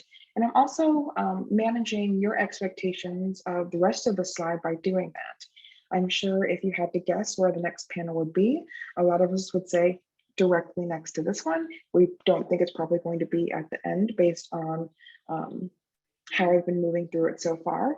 And that's because I'm controlling the flow of this slide, the way I'm moving through this slide, and that helps you guys perceive the slide. This next one is huge for me in dashboards, and that's context. What other information do the users need to understand what you're presenting to them? So for here, my example of that is having the little definitions below the titles. I could have just put all of the principles up here and spoke about them, but I wanted you guys to be able to see really concisely what it was I was talking about. I wanted you to have that context, especially when I first click the transition and it pops up, to know, what's that next section going to be about. I think that's really important in dashboards, especially for, like I said, people who may not be data first in their roles, helping them understand what does this mean? How can I use it? Where is this coming from? I think there are lots of ways to layer context into your work, and it's definitely really important. And lastly, simplicity, which might seem a little bit at odds with context. And going back to flow, I purposely put it after context for a reason. It's important to provide information, but I do believe oftentimes when it comes to making dashboards, making reports, that less is more. You don't want them to be overwhelmed. You don't want them to entirely miss the point or the insights or the key findings, because there was just so much going on. Again, referencing this slide, I could have put so many things on here. There could have been icons, there could have been pictures, there could have been a full list of examples. I could have put all of the other principles that I know of but don't have time to talk about on here. But I really wanted to keep it simple. When I was making this slide, I thought, at the end of the slide, what do I want them to take away from this? And it's these 4 principles and these 4 definitions, and I kept it to that. And so I do think context is important, but going back to the definition that I had previously presented about design, being mindful about where you're putting what and how much you're putting of what is definitely important. So simplicity, I think, goes hand in hand with context. And then I just want to talk about this in real time about Tableau. This dashboard's actually from Luke Stinky, who was mentioned earlier. He is founder of Tessellation, which is where I work, and I did ask him if I could use this in my presentation. I think a lot of the principles that I mentioned are all over this, and I'm just going to talk about a couple of examples to really point out that it's simple. Making those small choices is makes a huge impact for just a little bit of a difference. So, starting off with emphasis. We all love bands, we all love KPIs, and they're often portrayed like this, up at the top, bigger font than everything else, and really pointing out like, hey, this is a number that's going to be really important to you, and placing it in an important place on the dashboard and making it bigger and using scale to help convey that this is something that you should be interested in and that you should care about. I also think the use of color here places emphasis. So the little pill to the right is colored by how the value is trending. And that's again saying, hey, this is something that you should look at and going to help you understand that. Next is flow. So many things I could talk about with flow in this dashboard, but one thing I really wanted to call out is the headers. And there's a couple reasons I wanted to call out the headers, or I guess the columns in general. The first is that these are, this is a place where design can be really easily overlooked. A lot of times we'll create a table and just put it up there. And Luke, if you don't know him, he's a huge lover of tables. So he thinks a lot about how they're designed. And so 2 things I wanted to call out here about flow are just I mean, the order that they're put in a way that I think is pretty natural to the way a user might think about this data or want to approach this data, but also even the options that he put here as far as you can't tell, but the buttons are for custom sorting. And so that also is a part of flow. It's a part of helping the user move through the information. You know, they might have different curiosities. They might need to want to look at something specific in a specific way. And so allowing them to control that, I definitely think is really helpful. Context too is all over here. I could have also talked about it in the last place with the headers, the little subheaders telling you really explicitly what is in each of those columns on the side, where it has the subcategory titles, having the category underneath it. But I pointed out something that, again, is kind of small, could easily have been left off this dashboard, and it still would have been a good dashboard, but I think is important. And that's, what are we looking at? What time frame are we looking at? I think people can often get really excited about the analytics they're presenting, really in the weeds of doing the calculations and putting that up there, and really forget that the user is not going to be approaching the dashboard with the same knowledge that they are. So something as simple as putting the reporting period at the top really goes a long way. But like I said, it's something that gets left off not that infrequently. And simplicity. Again, I think a lot of us want to provide as much as we can, but sometimes it could be very overwhelming. Definitely have to think about real estate. And so I think a good portrayal of simplicity in this dashboard is just on the side. There are these little drop-down menus, so you can explore, you can see more information, but it's not all in your face at the exact same time. He could have easily put the top products and the bottom products on here. They could have been separate tables. This thing could have had, you know, 5, 6, 8 tables, but he made a choice of, you know, I'm going to show this table that I think has the most useful information, but I'm going to add more information in another place, but in a way that's not going to detract or distract the user from the key purpose, which is what he decided. So this was a pretty quick, I mean, like I said, I could go over so many pieces of this particular dashboard and a lot of dashboards talking about a lot of principles, but I did just want to talk about a few, I don't want to say easier ones, but little differences that really make interacting with this particular dashboard a nicer experience. So that is my presentation. I hope that a lot of you think more about the way you're designing, the choices that you're making, how it's going to impact your users, and that it's not, if it's something that you shied away from before or something that's made you nervous or you thought that it wasn't important, I hope that you don't feel nervous about it anymore. And if anyone ever wants to chat about it, man, one, if you couldn't tell, I love talking, but two, love talking about Tableau and love talking about design. So feel free to connect to me on LinkedIn or message me on Twitter. Would love to get feedback on any dashboards if that's something you're looking for, if you're pretty early on in thinking about design in your career. And thank you so much to Sadell and Annabelle. I'm so happy to be able to speak at this event today. Yeah, great job, Autumn. You can see the virtual applause in the chat. Wanted to throw one question out here, and there are some others in the chat and the Q&A. So if you have a second after this to go in and answer some of them, that'd be great. But I do think one that I think is interesting and probably useful to us all, particularly as, you know, consultants or as people building dashboards for other people. How do you convince stakeholders that are used to consuming bland reports, or they're used to just getting the numbers or getting them in even a way that might be confusing, that design is important and that spending the time on design will actually make things better? That is a wonderful question. I'm not going to be able to see you raise your hand, but raise your hand if you've been asked to make a Tableau dashboard look exactly like an Excel spreadsheet. Happens to all of us.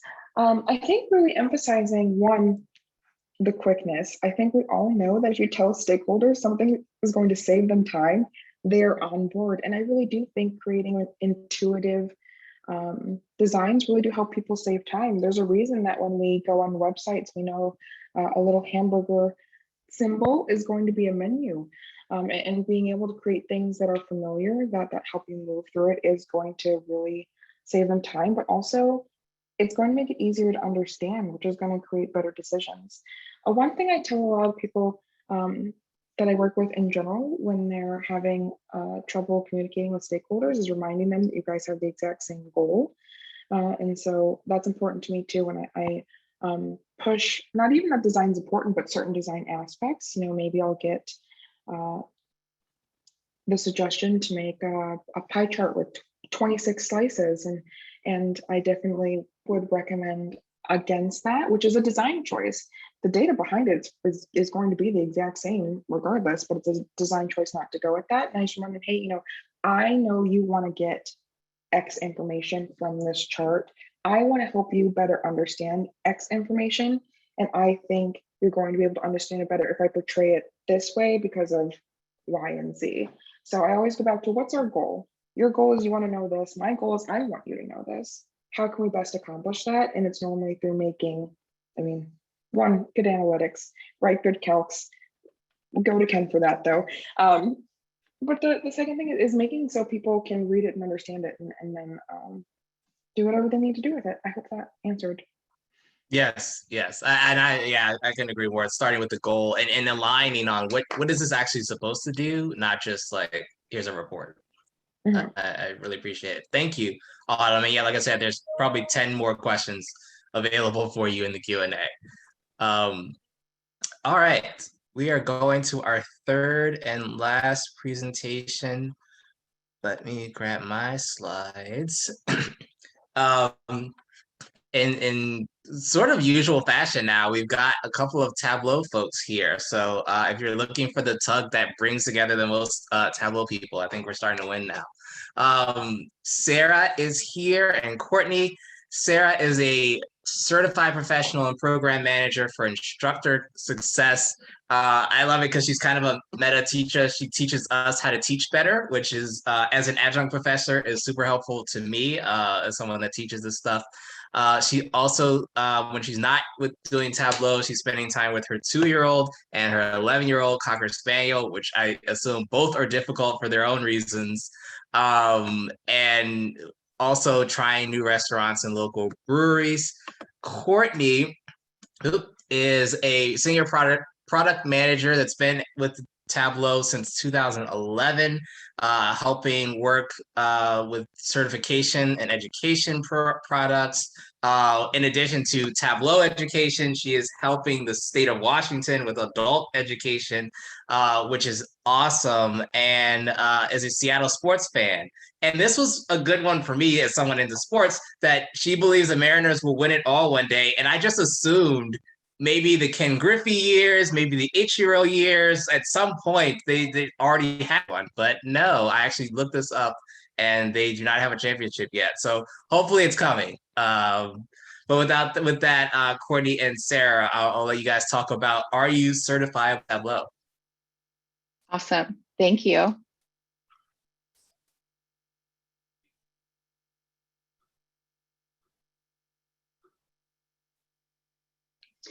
Sarah and I are so excited to chat with you about Tableau certification today.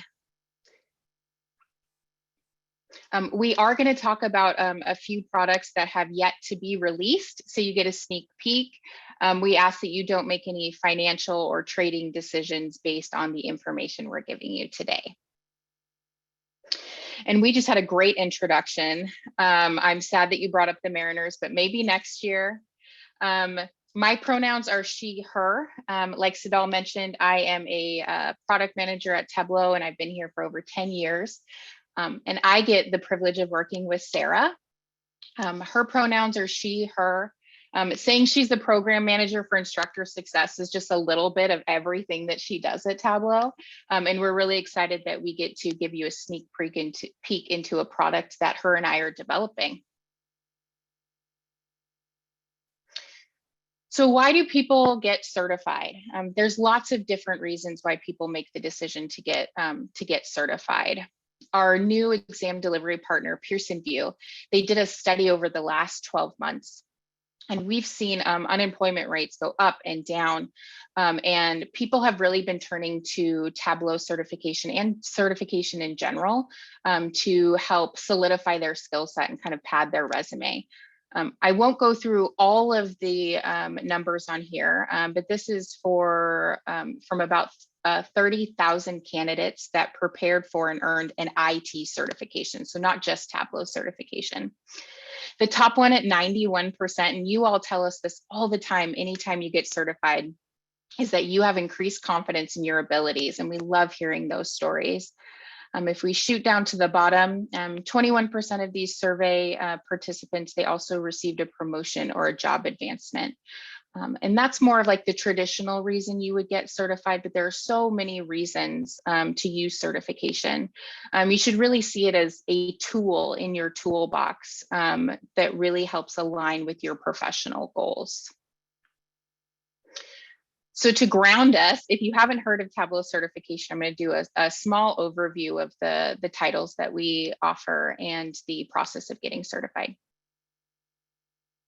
So we currently have 5 titles available.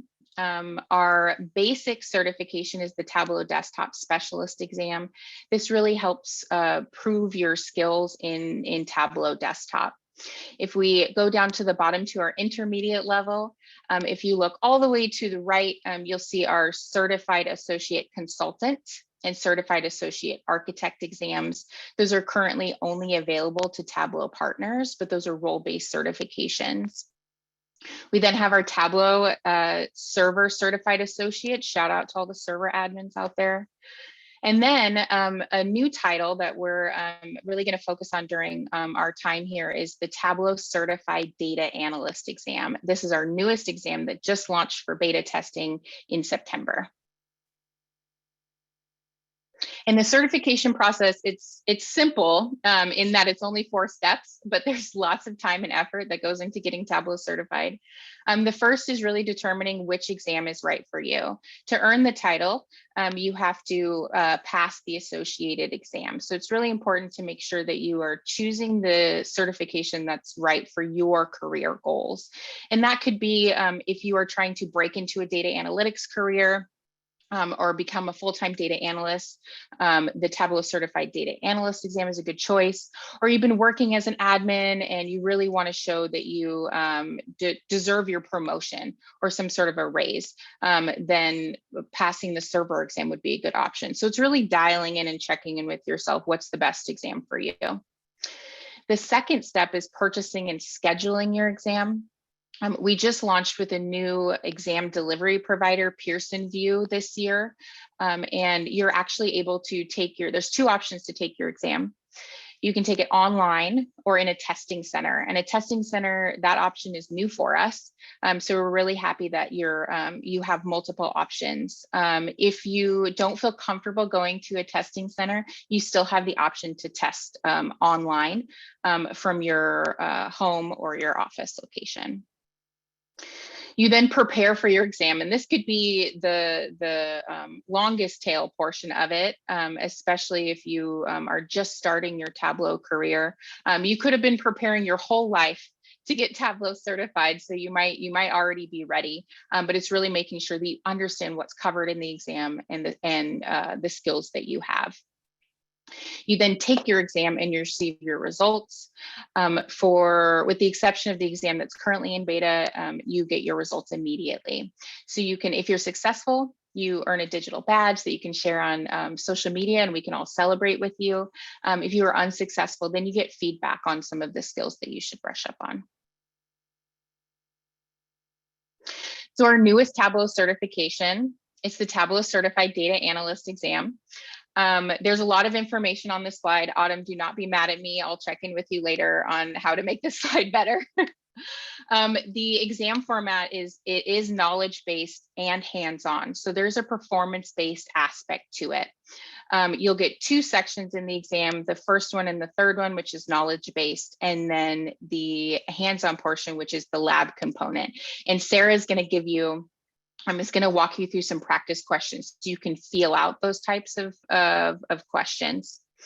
The certification level, like we saw, it is intermediate, but there's no prerequisites. There's no required training. There's no required experience. We really want you to come to certification no matter how you learned, and be able to prove your skills without any unnecessary barriers. There's some exam weighting on here, which is available in the exam prep guide at tableau.com/certification. You can dig into a little bit more of what's covered there. And I do want to say again that the exam is currently in beta. So you can purchase and take it between now and the end of November. Beta just means we're testing the test. So the exam is a little bit longer. You don't get your score for a while, and you get a discount on the exam. So it's just a way for us to make sure before we release it, which will likely be January, that we have all the right questions in there. So I mentioned that the exam itself is knowledge-based and hands-on. A question that we get all the time is, I want sample questions, I want practice questions. And Sarah and I are currently developing a Tableau certified data analyst exam readiness course, which really works on helping people build the skills that they need to be successful in the exam, but then relate it back to practice questions. So Sarah has some practice questions that she's going to walk through, and they won't necessarily cover the entirety of the exam domain. It's more to give you an idea of the types of questions. And she also has some really helpful tips on how to dissect a question, what to look for, how do you eliminate exam question options too. So Sarah, would you like to quiz us? Pop quiz. Ooh, pop quiz. Hope everybody's ready. Yeah, so I was trying to answer some of the questions in the Q&A. I didn't get to all of them, obviously, so we'll try and hit some of those towards the end. So don't feel bad if I didn't answer your question quite yet. Let me share my screen. I'm also going to put a link in the chat that you guys can access. There will be some questions since we are, and now I'm giving away, you guys are already seeing the question now, but that's okay. So when we get to the question portion of this, go to that link that I just put in the chat, and I will activate it so that you guys can test your knowledge and we can talk through it. So our very first question is, how would you create a wildcard filter to show sales for only product names that include the word Apple? List the 3 appropriate steps in order. And this is a knowledge-based question. This is one of our knowledge-based questions. So you will not have Tableau. I'll even hide this, the data pane, but you'll not have Tableau to answer this question. So you have to think about this. It's also kind of a special type of question to where you are actually building this list. So you're taking your 3 options out of these 4 and building a list out of them. So I'm going to activate the question. And if you are on that link, you should see that question. Wow, people are so fast.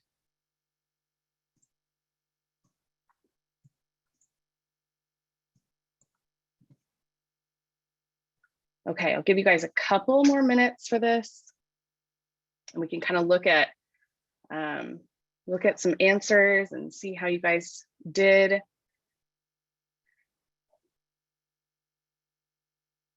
And then we'll break down this question.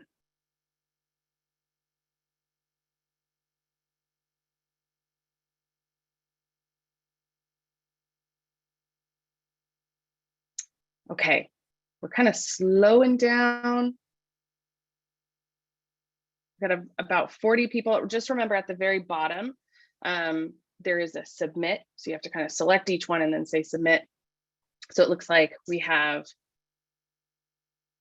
about 50 people that have done it, and then a bunch of people just have it open. So once you've selected your 3, hit that submit button, and then we'll look at the responses. Yes, Sarah, unfortunately, I believe there's a maximum number of responses. Is there? Okay. That we may have hit.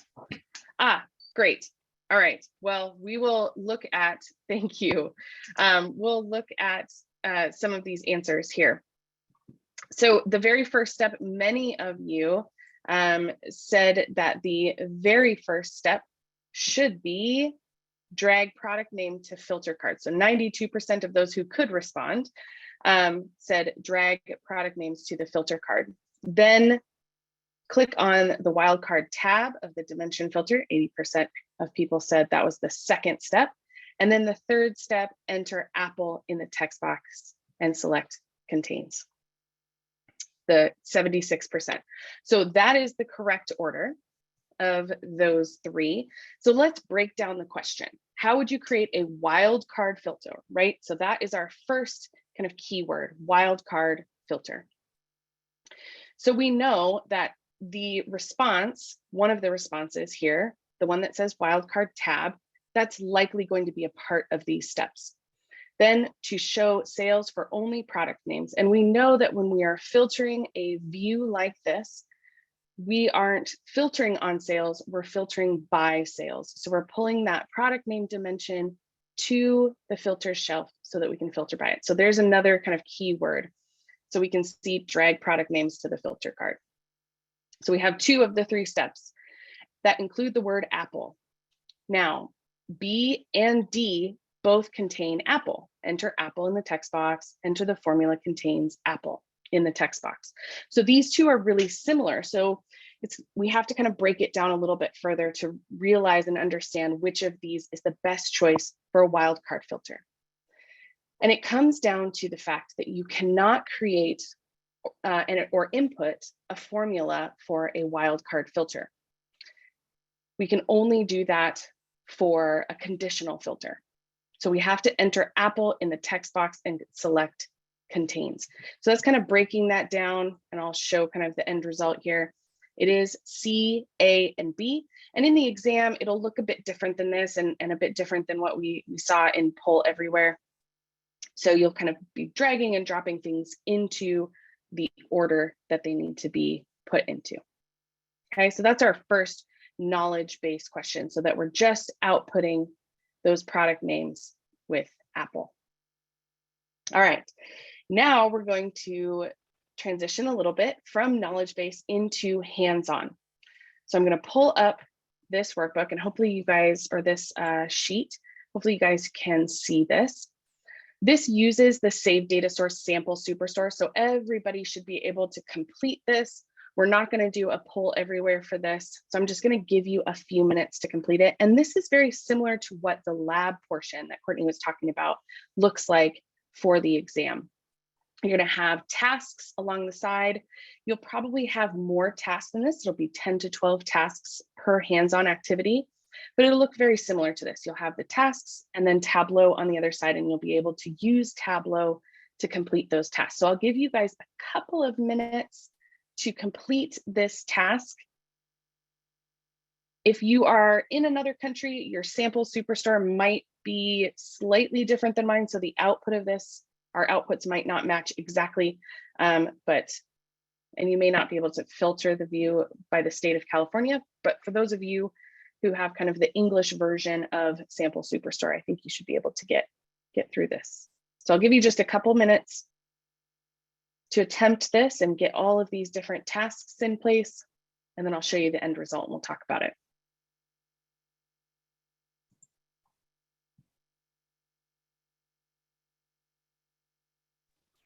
And Sarah, we had a really good question that I'd like to answer live while people are answering this question. Somebody asked in the chat, if you take it and you pass it during the beta period, do you get the actual title, or is it like a conditional title? And the answer is yes. So if you take and pass the exam while it's in beta, you'll actually be one of the first to earn the title of Tableau Certified Data Analyst. And we actually have a special digital badge. So the first 1,000 people that take and pass it in beta, you get an early bird digital badge to say that you were some of the first. So that's kind of like a new little perk that we're trying out. But I wanted to make sure that was a good question. So I want to make sure to cover that. Yeah, awesome. And I see a question in the Q&A that asks about the exams being timed, and yes, they absolutely are. So a question like this, you might want to start thinking about, this should probably, I completed this question, although I created it, so it's a little biased, but it took me about 3 minutes, little less, well, it took me about 2 minutes. So it should probably take you about 3 minutes to complete this task. So kind of start thinking about that as you do practice things, practice questions, and especially hands-on questions, kind of limit the amount of time that it takes you to get through them. If it's taking you a long time to get through this, we might want to study up on, you know, some more reference line activities and how to format those reference lines. But let's talk about these questions here.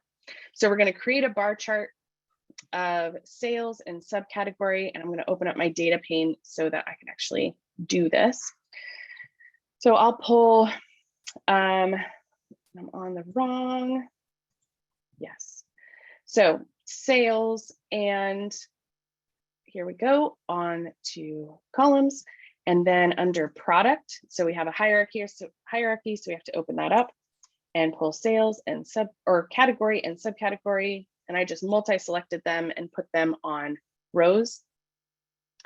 And my screen sharing thing is covering up my entire view. So I'm going to go up to my toolbar, use the drop down to select entire view, so I can make that nice and big.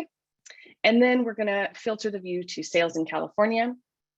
So I'm going to go under location, select state, pull that to filters, select California. Man, when you are presenting, your eyes have a hard time finding text. Okay, and press OK. And my workbook crashed. Okay, give me 1 second. And I will open up my workbook again. Here we go. Don't you worry. This is the portion where Sarah is teaching you, as you're teaching someone, how to manage crisis. Yeah, from Well, Sarah. Yes, so great. I love it. All right, let's try this again. Here we go. Okay. Now I'm going to do this super fast this time. Ready? Sales to column, product, subcategory, category. Got it. Now, state to filters, California. Okay, there we go. All right, I forgot to change the drop down, so we'll do this to entire view. All right, we're back. So now we say add a reference line for each sales within each category. My favorite way to do this, because I have been using Tableau for 7 years, and this was the only way to do it when I started using Tableau, is to right click on the axis. There are now other ways to do it. You can go to your analytics pane, but I'm going to select a line per pane, average sum of sales, and click OK. And now we have that average line. Then we're going to edit the average line.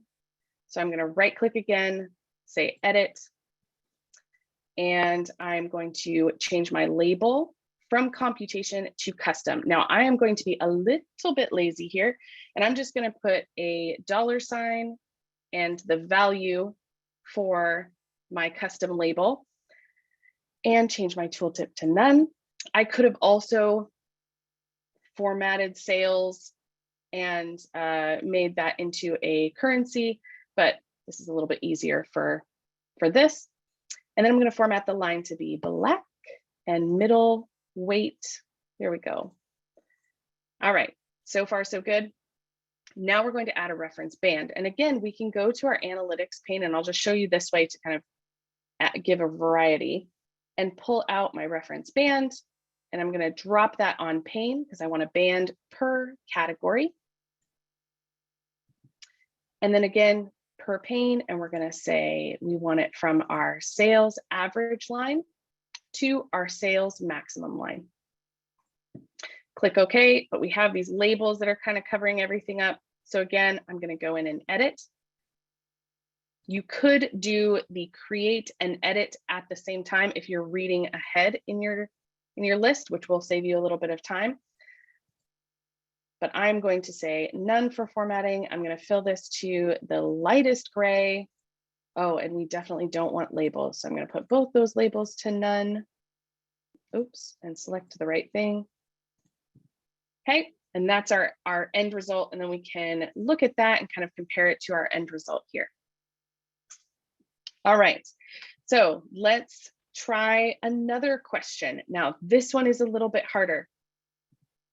This one is still, so we've kind of gone from knowledge base to hands-on, and now we're going back to knowledge base. And again, like I said, this one's a little bit harder. I am going to activate poll everywhere, and I apologize for those who cannot answer since this only has so many options here. But let me activate the next question. Okay, so you should have a new question on that website. Try to answer it. Like I said, I know it's only going to allow some of you to answer it, but it would still be great to see what people are going to answer. Like I said, this one's a little harder, so I'll give you guys about a couple minutes to put in your options.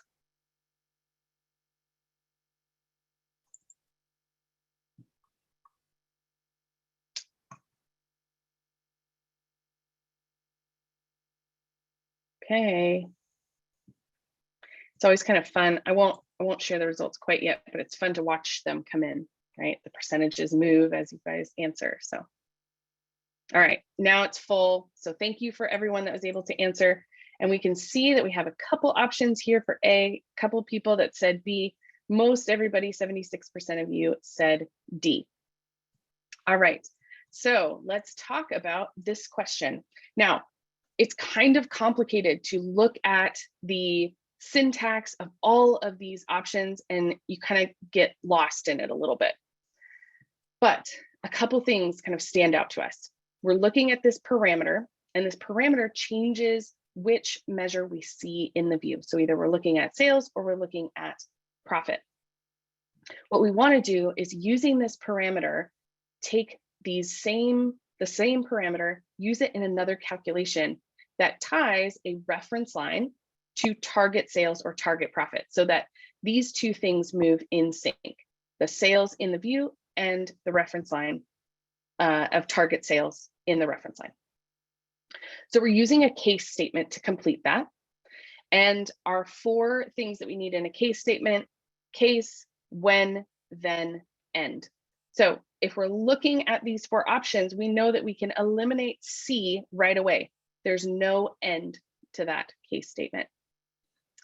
We also, if we're looking at this parameter, we can see, all right, that value is 1 and 2, not sales and profit, 1 and 2. So it's an integer parameter. That means that we can eliminate A and B because it says when sales and when profit, or when target sales and when target profit. The value behind the scenes of this parameter is 1 and 2.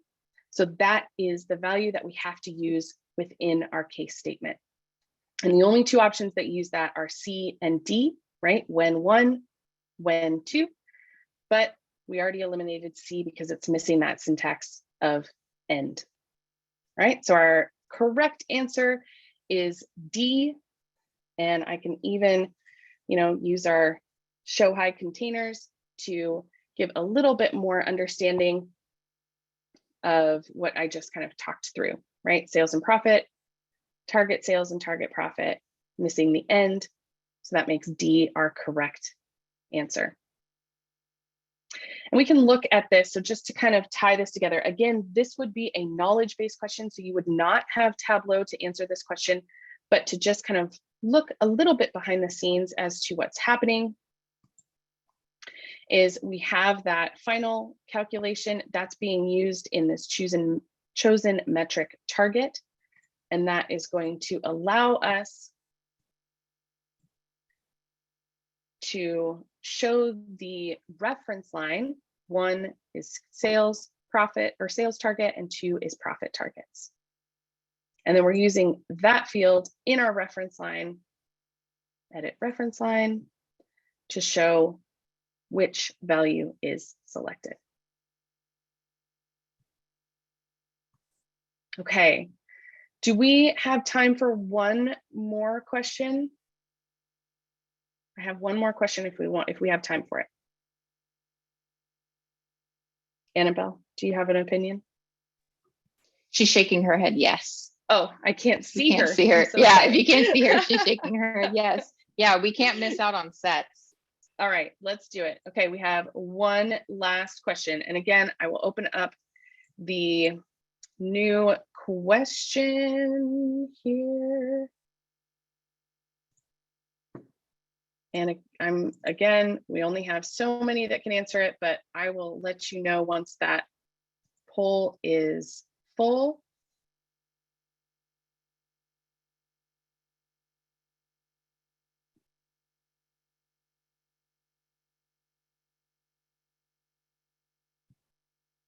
So that new question should show up on that same URL.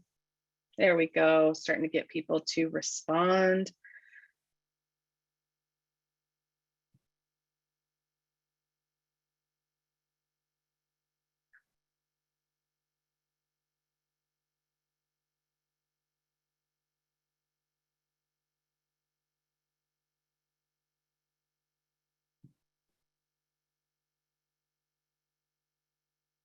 Ooh, this one's a little bit closer than all of the other ones. Got a couple options that are kind of neck and neck.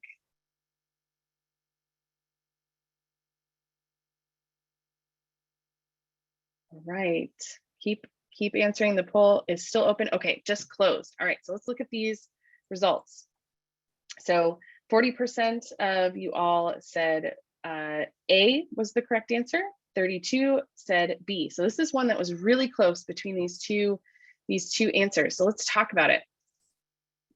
The first, so what is the primary difference between using the marks in the view below and using a dimension in the data pane to create a set of the top 5 states based on quantity, right? So we're creating, again, we kind of can dissect this question a little bit based on quantity. So that is a measure.